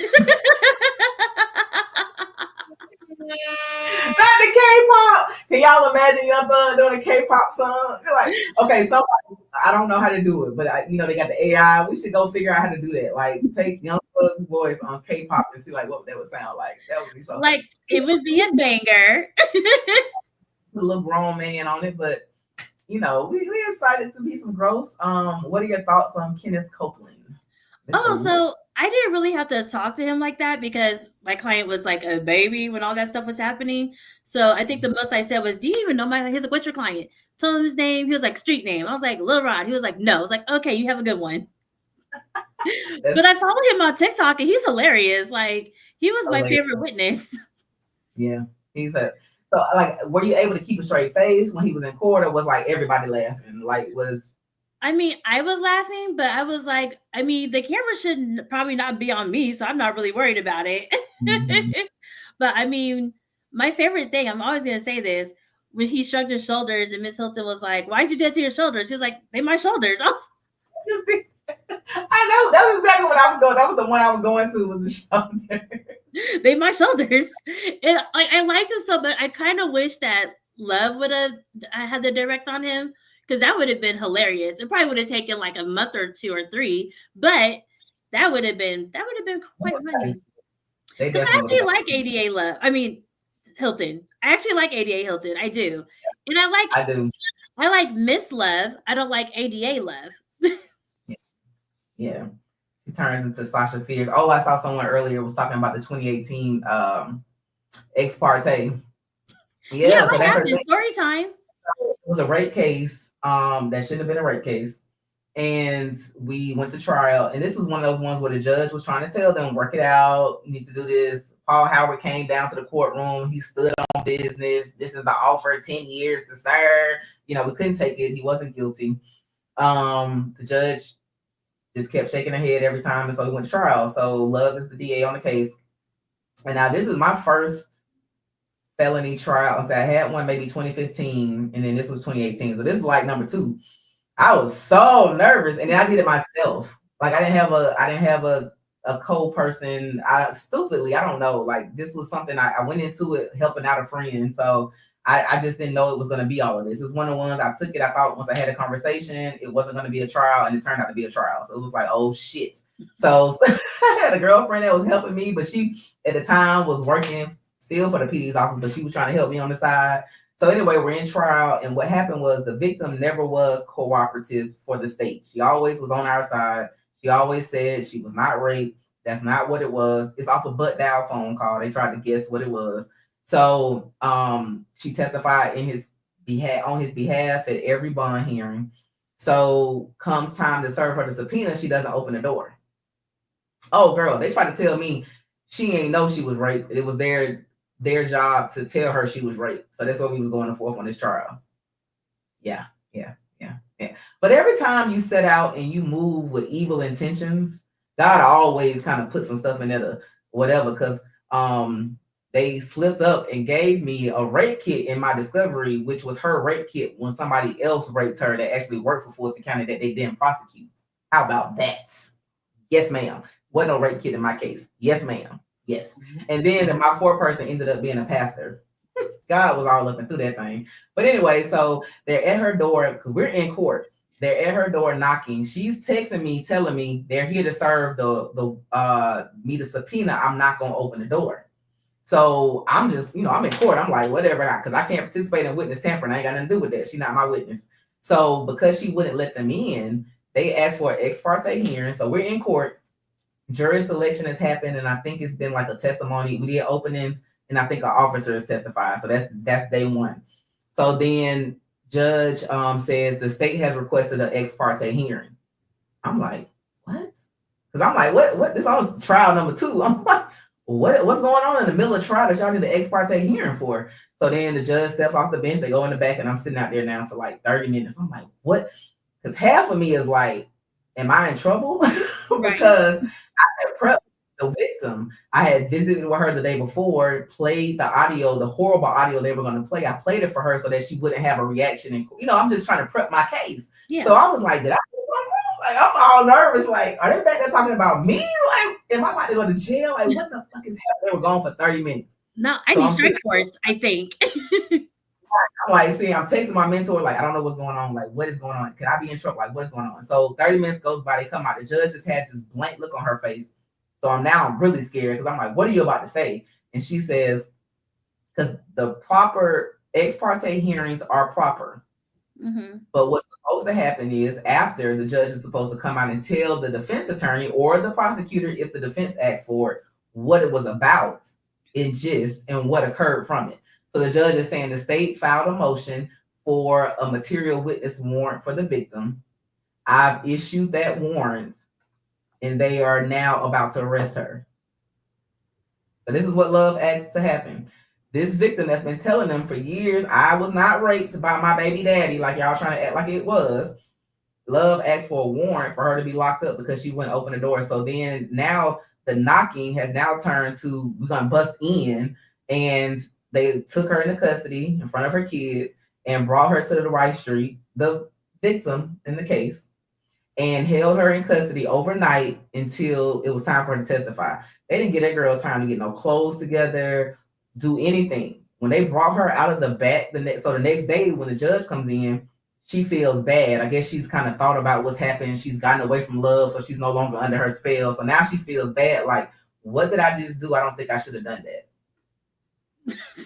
So she then comes into court and actually appoints the victim that she's now taken in custody, who's now basically in custody. We're on bond, so my client's not even in custody. The victim's in custody. Gives her a public defender. because she's felt bad and given Love this material witness warrant. So she gives her a public defender. So the public defender comes down to represent her. And it's probably so confused why they're representing a victim. And actually have her come out and testify. And y'all, when I tell you she looked crazy, she looked crazy. Just imagine how you would get looked if you got snatched out of your home the day before. I mean, her hair was all over her head. She had on, they had to give her some clothes because she couldn't come out in a jumpsuit. So they just gave her something to put on, and they brought her out, and then she testified. That's how Love works. So when I saw that ex parte, I was like, that's her MO. And see how she did Little D, did the ex parte to get him out of Grady, and she get him out of Grady to come testify. That's what she does. Yep, that's what she does. So that's how it went. So I had never experienced the ex parte hearing, or did I even know what the hell was going on? But the judge, felt bad after the fact. But that's what happened. So she testified on the stand, looking crazy, in custody. And of course, she testified for us. She was all on my. So, and I don't think people understand this. I don't know what it is about ADA Love, but she has those judges under a spell. And they do anything for her that is like, that makes sense to you? And it makes all the sense in the world. And she's like, here's the case law to back it up. And it's like, that's not what that case says. And they're just like, well, this is what she said, so we're doing it. It's because she's so long. That's what it is. She's been there for so long. She's practiced with them for so long. She's been before all of those judges so long on all those serious cases that you build up a rapport. And so then you start trusting everything. I've seen this person for 12 years. Everything you tell me has got to be true, right? So that's what happened, I believe, with Glanville. You got sucked up in the Love experience and just had that rapport with her. Because where else is a prosecutor going to be able to argue with the judge after he's ruled to get him to change his mind? Right. And so I tried that and I got yelled at in Gwinnett County. They're like, I don't know what you learned, but you do not do that in this courtroom. I was like, oh, this isn't the norm. This is what they were doing in the YSL case, judge. Right. No. And then when she was talking, I was talking like, you don't talk over me. I was like, I don't? Like what? Okay, I don't know what law is, so I don't know what I'm doing now. I'm YSL trained, and I guess that's not the way to be trained. No, you do not. You need to erase everything you know about this case. If you want training, go back and watch like the Ahmaud Arbery case, the first one. Ashley Merchant.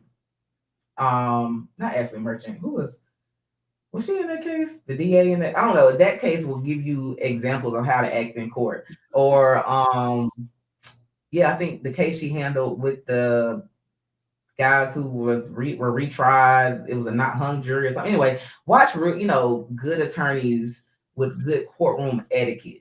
Love doesn't have etiquette. She has, I want this, and so I'm gonna be on this like a pit bull on whatever until I get it. Like she can't switch it up, she can't take it back, she can't do anything. You gotta just watch other trials because that's not. And come do some stuff with Phil. You know what I'm saying? Williams, we'll do something together. But yeah, you no, it's not the way you act. So yeah, apparently don't go around. Keep my number on speed dial because you go around to these other counties acting like Love was acting, you're gonna be held in contempt. Okay, you're gonna be called right for us. You're gonna. What happened to her? I'm YSL trained. Like I don't know what you want from me. I thought that was like the blueprint. I saw everything in that trial. No. You got to look at like how Brian Steele and Keith Adams and Carrington Matthews, how they behaved themselves in that trial. Bruce Harvey was a little ornery sometimes too. He's been practicing a long time, so Bruce get a little cranky. So he was arguing too. Yeah, but you can do that when you've been practicing for 40 years. You can beat Bruce. Bruce that earned all of his fussing. Okay, it's like a granddaddy. Like Bruce, that's practicing for that long. You can't do that. Apparently not. I'm a little cousin status.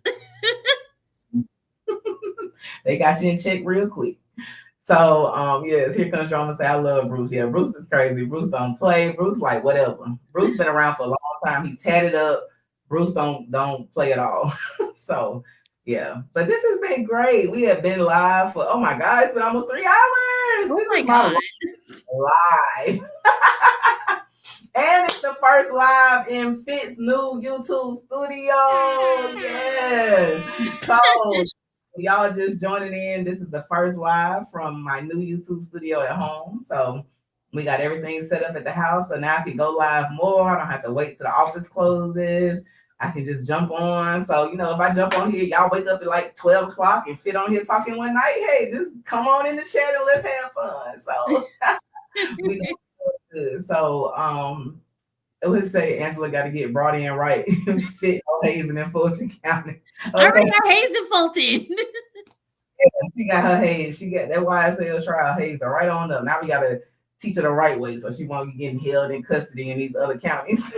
Because that's not going to fly. You got to go down to these southern counties with your little country, little twang. I'm down there like, good to see you today, Yana. Y'all, what y'all got going on today? How the kids doing? You got to switch it up, Angela. You can't, we got to get you. Because I go 10 toes in. I'm like, let's do this. They're like, calm down. I'm like, oh, you guys are really laid back here.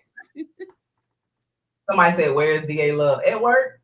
Well, they're off today because it's a county holiday because it's President's Day. So nobody's at work today. But she's not getting let go. She did everything that Fonnie wanted her to do. So don't think something's happening to them. They're probably even getting more money for the county. Yes. Amy L says, Miss D. Williams, your gym badge is so inspirational. Keep it up. I'm a Pilates instructor and working out at 6 a.m. is for the strongest warriors. Yes. Oh my God, it's so hard. They get up early working out. But if I don't get up early either, and I can't do it in the evening time. Like I have no energy at the end of the day. I keep telling my trainer the same thing because after YSL ending, he was like, oh, can you meet me at 2? But then my day would like get away from me sometimes. And so I'd be like, I just got a new client. I need money. So sorry. Right. So I'm like, you got to get up and be the first thing that happens in the morning or it's not happening. Yeah. Like he just texted me while I was on here. Did you do your cardio today?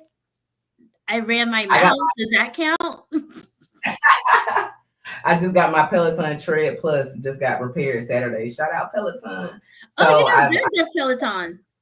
Huh? Doug does Peloton. Yeah, he does. I do the bike, but I love this truck, the Tread Plus. I love it. So yes, what gym do you go to? Oh, I have one around the corner from my house called Body Edge Fitness. It's in okay. I'm in we're gonna have I get guest passes though, so we're gonna have to get some I get you a guest pass. You come in Lifetime, we can work out together. Oh, you go to Lifetime? Oh, you're rich. That's a rich people gym, y'all. You're rich. Yes, you are. Don't do that. Don't do that. That's rich people gym. Yes, No, my trainer was more than that. So this is actually cheaper. My trainer is. I don't believe you. So Lifetime is it is pricier for a gym, but it is cheaper. Somebody said Fit Lawyer does the white Tom. I'm not somebody. Mr. Big Play Bray says Fit Lawyer does the white Thomas still practice. He got me off in 2006. You know what? I'm not sure if he still does or not. Do you know who the white Thomas is? That name sounds familiar. I want to say yes, he does, because that sounds familiar. I want to say yes. I haven't seen him in a long time, but Mr. Dwight Thomas, he was so cool. I remember when I interned, when I came out of law school, I came out in 05, but I interned like 03 in Fulton County at the PD's office. So I was an intern back when Brian Nichols happened and all of that stuff. So Dwight Thomas used to be so fly. Like when I tell you, like alligator shoes, the different colors, the paisley tie, like he was so fly every time. And one day I was like, what? I mean, so like sometimes it would be like, because I think he was from like Mississippi or something. Don't give me the line on the man where he's from, but it was just like real slick dressing. And I was like, why you so, like, why you always coming to court so flamboyant? He's like, because if I can keep the jury's eyes on me and not my client, it works. It was like I represent murderers and all of this stuff, so I want the jury to stay looking at me. But he used to be so stylish. So I haven't seen him around the courthouse lately, but I'm sure he's still. Who's like Lifetime is definitely rich. Lifetime is not rich. Okay? Yes, it is. Is everybody saying it in the chat? Not spread this lie. It is not rich. My Durfa looks like Nathan Wade's. Okay, I told Fleet that one day. He talked about I got money. I'm like, no. my clients don't be paying. So I'm chasing money down. So no, and they pay you because you have lifetime. You tried it.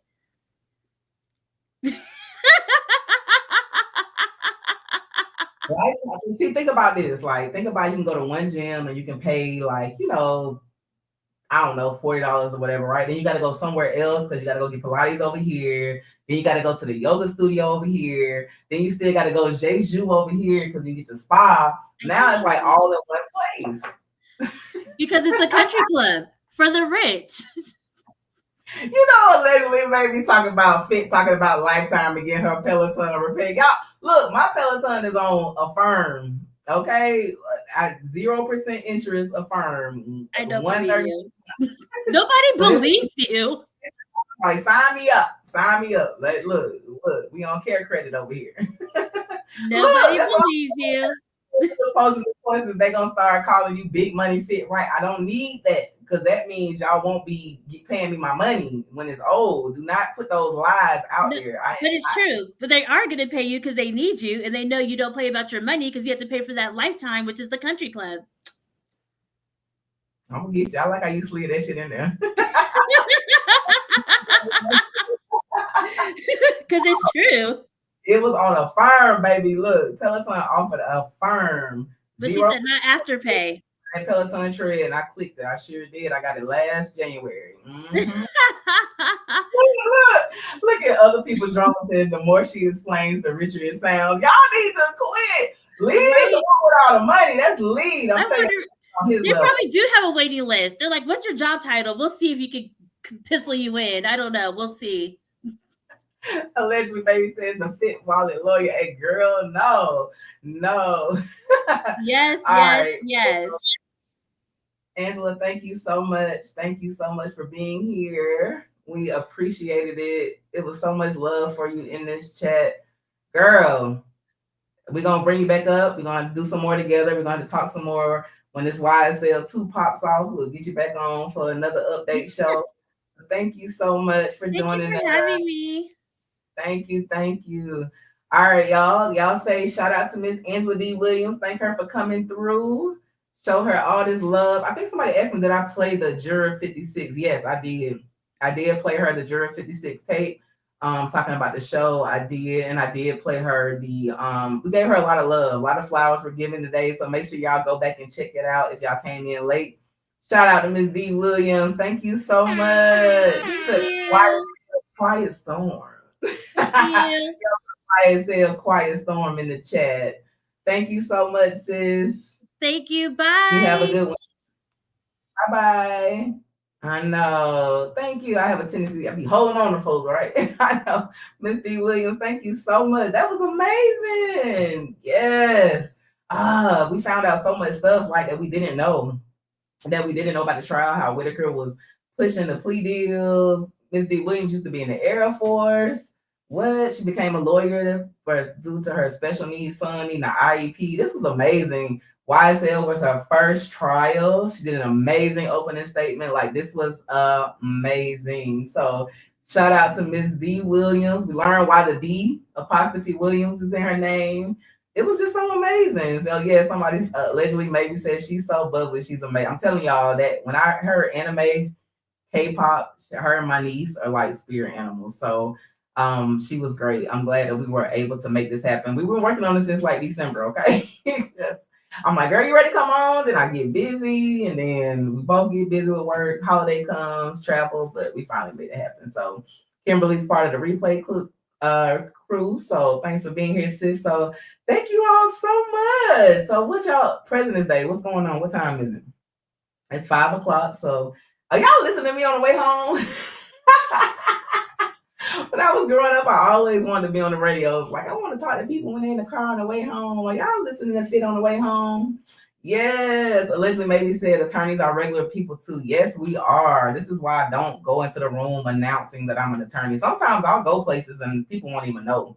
Because once they find out, sometimes they expect certain things from you, for you to act a certain way, do certain things or whatever. And I'm like that's what I do.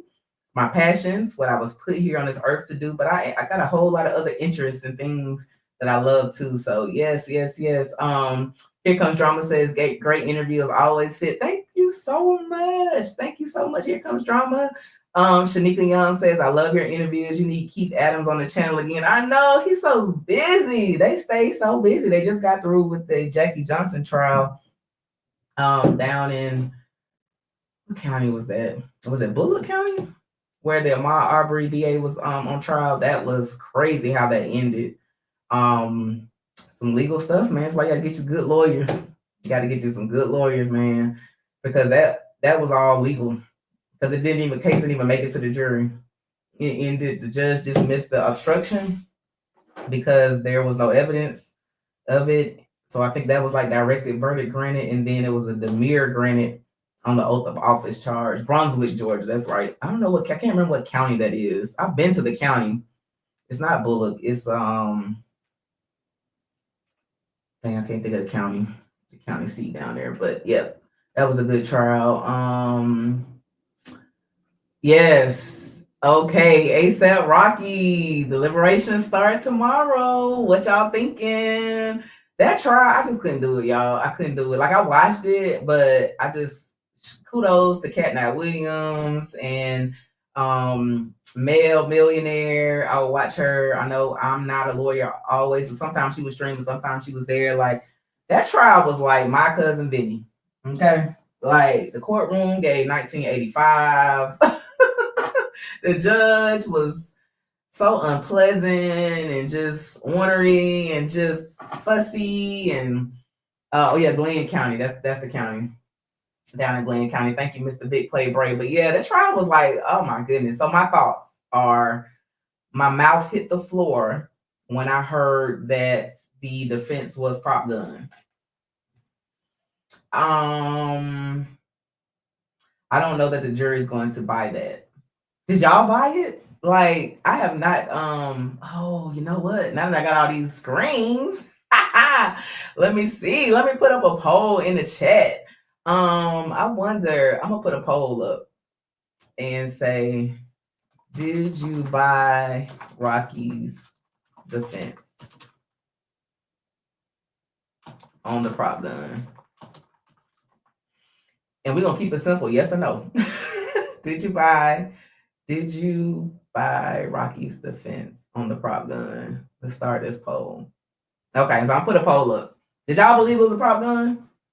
Yes. I grabbed the wrong one. These comments go fast. That Gibson girl says, yes, My Cousin Vinny, all day long. All day long. If you have not seen My Cousin Vinny, go watch it. And you're gonna say, oh my God, this is the Rocky trial. It was it was crazy to watch that throwback. But what did y'all think? Did y'all buy the prop gun defense? Did you buy? Yes. I see like 68, 67%. Yes, y'all brought the prop gun defense. Interesting. Yes. Amy E says, girl, Amy E, this is Class E Beats' wife. I believe this is that Amy E. I believe. Girl, I'm using the one that Lee suggested. It's the Sony B1. Go to Lee's course where he lists his equipment list. I got all that shit. Everything on the damn list. Everything is on the damn list. Okay. Everything. So that's what it is, the Sony B1. But somebody says no, not at all. Yes. Not yeah, I don't believe the prop gun. I didn't like that I believe it was a prop gun.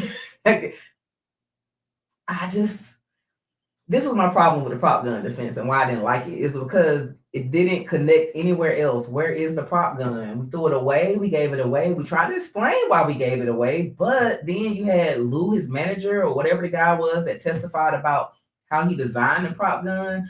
And then it was this big point that it was designed after a semi-automatic, so then it would give off shell casings. And so then where were the shell casings? Oh, but if the police missed them, then it kind of went to the shoddy investigation, but not the lie of Relly part. And that's what we need to keep. The defense needs to just be Relly's a liar. So I'm not for certain. Was the video good enough for him to actually admit that that's me and that the gun is in my hand? I just didn't like it because when you say like it's the prop gun and I fired warning shots, now you've done the work for the prosecution. They don't have to put you there at the scene. They don't have to put the gun in your hand. They don't even have to convince anybody that you fired the shots. They just have to convince people that it was a real gun. You didn't leave them much work. I felt like the defense did too much of the work of the state. Like, put me there. Shit, that ain't me on the tape. Like, figure it out. I don't know what happened. Shit, we ain't explaining nothing. Come up with your own theory and let's just go with it. And let me poke holes in your theory. Therefore, that is going to bring the doubt. And then Relly is a hot mess. And that is really going to be the only way he gets off. To me, I think it's just if the jury's just like, we hate Relly so much that we can't give him nothing. Because Relly was disgusting. Like, he just is, I can't stand a police ass nigga. I just cannot stand a police ass nigga. And that is exactly what Relly is. He is just somebody who ran to the police to just go tell. Like, I cannot stand people like that. He's the type of person that, y'all, something happened, some beef or something happened, and then he called the police and he meet the police at the curb. Like, I called the police, they right here. Like, he just like, bruh, what was the purpose? What was the purpose? Like, if the whole reason was to get money, you should have just stuck with that and got the money. I went back and I picked up the bullets and I took the bullets. Not directly to the police. No, I took them and then I told an attorney, and the attorney said, oh, you got to bring a criminal case if you want to try to get some money. And that's why I went to the police. I don't like any of that.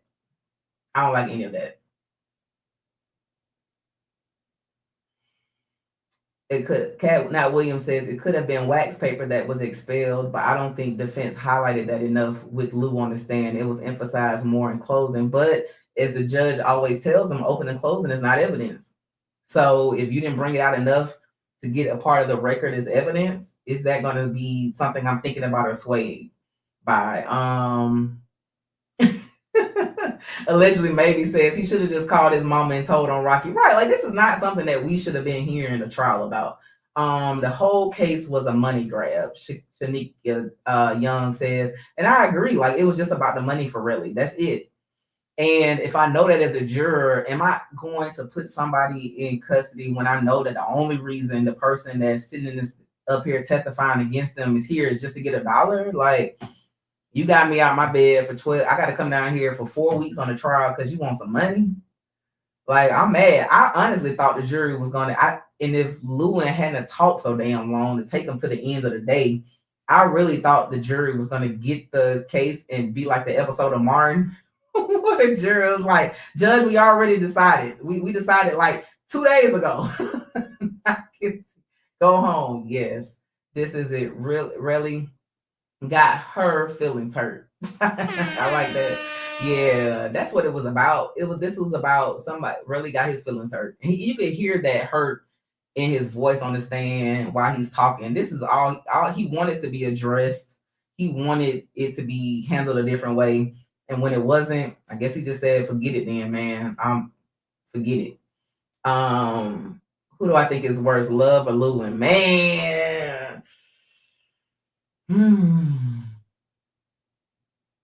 I hated this trial. I'm gonna say Lewin. Love. Okay, for different reasons. So Love, yeah, she had her objections, all that kind of stuff. But what we don't like about the state in the YSL case is the dirty tactics behind the scenes stuff, right? The evidence, the case even being brought, all of that stuff. Lewin, he was horrible in court. Like the outbursts, with him and Joe, Cat, I was watching Cat a lot during this trial. I would tune in to Cat to catch up on this trial because it was just too much boring for me just to sit there and not hear somebody give commentary. Cat, not Williams, every time I watch your commentary, you give amazing commentary. I'm not sure why you didn't go to law school, but amazing commentary that you give on this case. But their beef that last day, oh my God, I wanted to see some bowls. He was like, let's not bring out everything. Let's not bring everything, Joe. Judge, you know what I'm talking about. And then holler out, you on steroids. Like, no shit. When Joe took off his jacket in court, I was like, dang, Taco is ripped. He's real for an old man. But when he yelled out steroids, I was like, that's the best you got? I thought you was gonna tell us Joe was back there snorting cocaine during the breaks. Like that's the moment I was waiting on, not to hear that he's on steroids. Like, no shit, look how he looks. Shout out to Classy Bees. Sends a $20 super chat, turning in late, but Def going to catch the replay from Classy and Amy E. Amy E was the one in the chat earlier that asked the question about the camera. Classy Beach, you'll love this. This is my first live from my home YouTube studio, and I got everything off Lee's list. This course, so you already know how amazing this course is. So everything I got over here is thanks to Lee. The lights, the key light, the field lights, I got everything. So all of that stuff is shout out to Lee and his amazing course. But shout out to Classy Beats. If one of the mods can post Classy Beats channel in the chat, I greatly appreciate it. It's an amazing channel over there, and I do check in to get my little quick updates when I can't watch all day of court. Classy Beats is another that I follow, so I can go get my summaries, and he breaks it down. I love your channel, so shout out to Classy Beats. Thank you so much for the $20 super chat from Classy Beats and Amy E. Love the support. Man, I love YouTube. Y'all are so supportive. Like, Classy Beats will be somebody that's over in Lee's chat. He'll come over here and show support, so I love it. I love YouTube and the family that I am creating on here. So thank you all so much. Yes, yes.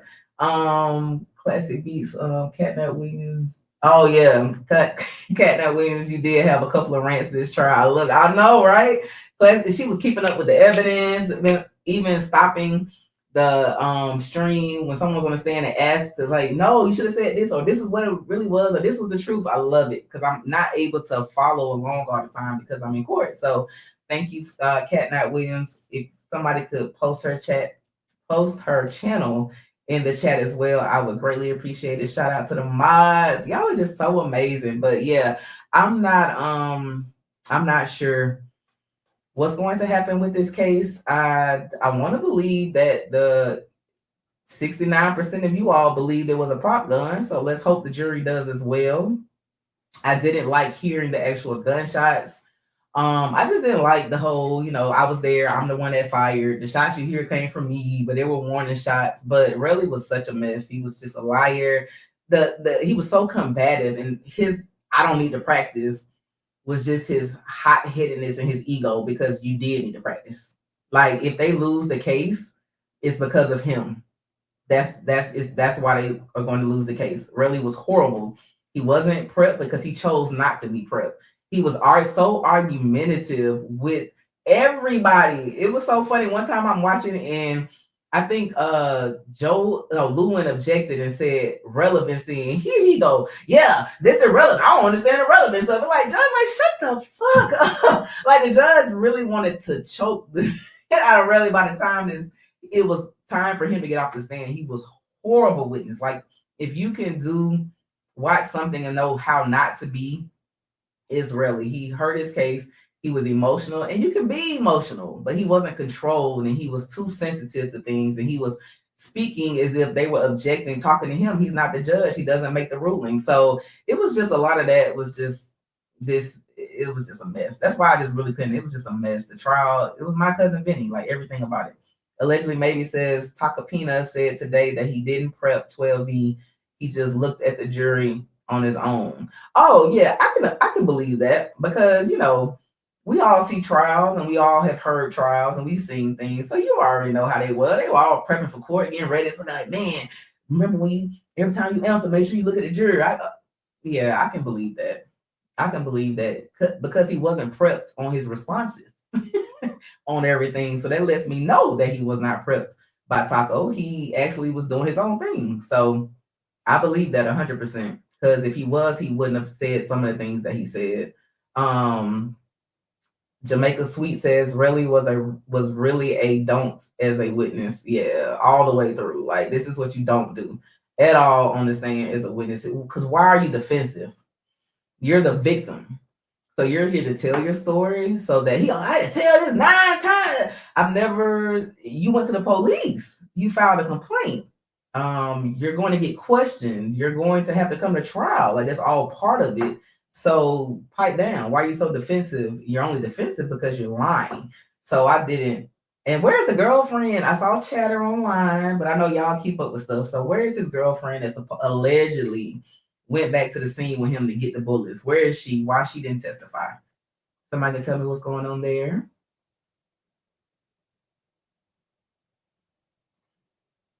That Gibson girl. Oh, I grabbed the wrong. These comments move. My mind says that the fit lawyer, especially when Catnap Williams starts to yell at the screen, so entertaining and dramatic. I love it. Oh, when Cat is loud. I know, I love it. I can just put it in my ear and walking around and I know what's going on. But did y'all, okay, so for the closings, I was listening to Law and Crime because I wanted just to, hear all the words and stuff as I was moving around. And I kept hearing like gurgle noises and like a baby breathing. And I was like, are the babies in court? And lo and behold, they were there. What did y'all think about Lewin mentioning that? Like, if they brought the babies and the family, don't get caught up in that. Like, he shouldn't have even addressed it because he brought more attention to it, is my point. But what did y'all think? Like, he is a mess. He gives me like short man syndrome complex or something. He just was fussy all the time. Like, it was just a lot of fussing in that courtroom. And it just looked OJ trialish, like LA. It just still looked 1985. It just was I just couldn't do it. Gwendolyn, aka Unique Lady G Bard, says, I love your energy at the Fit Attorney. Thank you so much. I love having you here. Thank you so much. Catnap Williams says he should have let the jury think what they think. Exactly. Don't point it out because it's in his rebuttal. And his rebuttal was so long. And I'm sorry, people in Law and Crime were not agreeing, but Joe's closing was too long as well. He went on probably Happily Angry Esquire and I were talking yesterday about Moonsoon's case. I think he kind of went on maybe like 30, 45 minutes too long. Like, there was so many good stopping points that he had before, and he just like kept so Joe couldn't let it go, and then Lewin just had to get up there and run his mouth just as long as Joe did when all he was doing was supposed to do the rebuttal, and he just talked too much, and that can really turn the jury. Like, you can turn the jury with the way you take too long to argue. Just get to the point. They don't care about all of that. They have, by the time you get at closing, a lot of times their mind is already made, and we heard that from the YSL case, right? Nothing they said in closing changed anything. It gave people something to think about, but their minds a lot of times are made up. And I think it's kind of like a man. You know how they say, y'all the guys about to get mad, how men think they got game and they think they can talk their way into some draws and all kind of stuff. Ladies, but a lot of times, the more you talk yourself out of it. You know what I'm saying? And that's how it is sometimes with jurors. Like, you can talk on and on with the jury that while they were riding with you, now you lost me because you're doing too much. And I think that's just what happened in this case. They were just going on and on and on too long. I know the jury was ready to go. They were like juror 56, writing letters and ready to go. Like, ready to go. What, Jamaica Sweet? Oh, somebody said something about Tory Lanez. This is a fuck Tory Lanez channel over here. He is right where he needs to be. If y'all, the gunshots from that case, I don't care what nobody say. I don't care that she wasn't necessarily shot directly, the ricochet off the whatever. I heard the gunshots from that case, and Tory Lanez is exactly where he needs to be. Okay. Yeah, and he needs to be deported when he gets out. Yeah, because to shoot at a female, like, that's a whole nother live, y'all. Don't get me started on that case. Because if I played the ring footage and played with that ring caption, you hear that pow, pow, pow. It wasn't nobody fighting over a weapon. That was direct shots taken at her, and that was ridiculous. Yeah, both closings were too long. Yeah, Joe went on too long, and now the state's first closing was not too long. I felt like it was succinct. It did what it needed to do. It did the best it could do, right? Because you're either gonna be on the state side or on the defense side. But the closing, their first closing, I don't know what that attorney's name was, but that was better than Lewin's rebuttal. He didn't need to do all of that. He just basically got there and redid a closing. But the first state closing was succinct. Joe told us, he apologized. He said, I can't really be concise when I'm arguing for somebody's life. And that's exactly what we saw. He was not concise. It was kind of all over the place. But at the end of the day, 67% of you all believe that it's a prop gun, and 33% don't. So that's pretty much what it's going to come down to, because I don't really think they're going to get into the whole self-defense theory about things, because I think it was kind of like a throw-in. Like, well, if they think the gun's real, I did it in self-defense. Like, it was just, I don't like this defense. I don't know. I didn't see all the evidence beforehand, so I don't know what could have been a better defense, or I don't know, like, what could have been something to go with, or what all of the evidence really show. I just don't know if I would have put myself there and firing a shot and leaving the only proper knot to be what it comes down to. But we will see. Yes, Cat Williams, he did. It was just a replay of that same closing. It was just too boring. It was too long, drawn out. And it was like, I kept logging out to go do something, come back, like, he is still talking? Because I thought he only had 30 minutes, but he clearly did not have a time limit. So that was that. So, all right, y'all. Well, we are coming to the end of my first live from the first home studio. Well, my first live from my home studio. And we didn't have many technical issues. I got to figure out why the camera keeps cutting off when some clicks over here. But outside of that, this was great.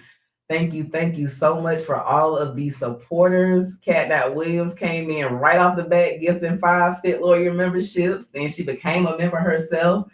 Here comes Drama, gave 5 Fit Lawyer ATL memberships. Shout out in the chat.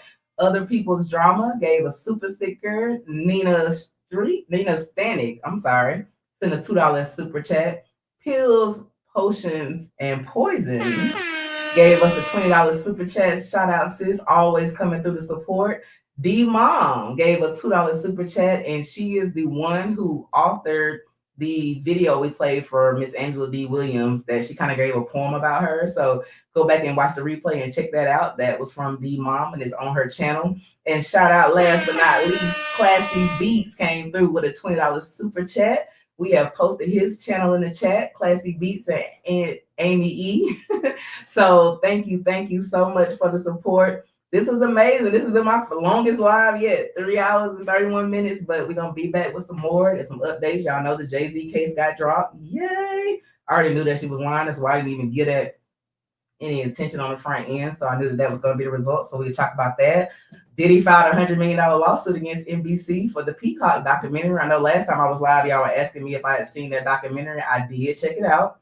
I didn't know he grew up with Tim and had this play brother he grew up with and all. It was very interesting. So we're going to get into that and get some Diddy updates. And we're on verdict watch tomorrow, guys. How long y'all think it's going to take? 1 day, 2 days? I'm not sure. They had all weekend to sit and think. So we will see.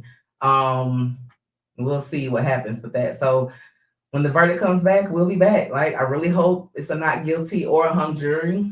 I don't think they'll bring it back if it's a hung jury. I think it'll be a mistrial and they'll let it go, because Relly was so horrible. And this is the thing, whenever you retry something, you can't make up new stuff, right? Because you got a transcript from the first trial. So I think this is one that if it comes back in a hung jury, it'll be over. However, the civil suit still is pending. So you all remember OJ, right? So you don't have to win your criminal case in order to get some money. So Relly could still get some money out of ASAP Rocky if he is able to prove his case in civil court, which has a different burden of proof than a criminal case. So I don't know. We'll see. I see some 2 days. I see 2-3 hours. I'm thinking 1 day. I agree, Asia Fox. I think 1 day for the verdict. I think it's going to only be 1 day. It's not much to decide, right? I mean, it's not many witnesses, although it took 4 weeks. It just took a long time because really didn't want to answer questions, and oh God, it was like dreadful 5 days.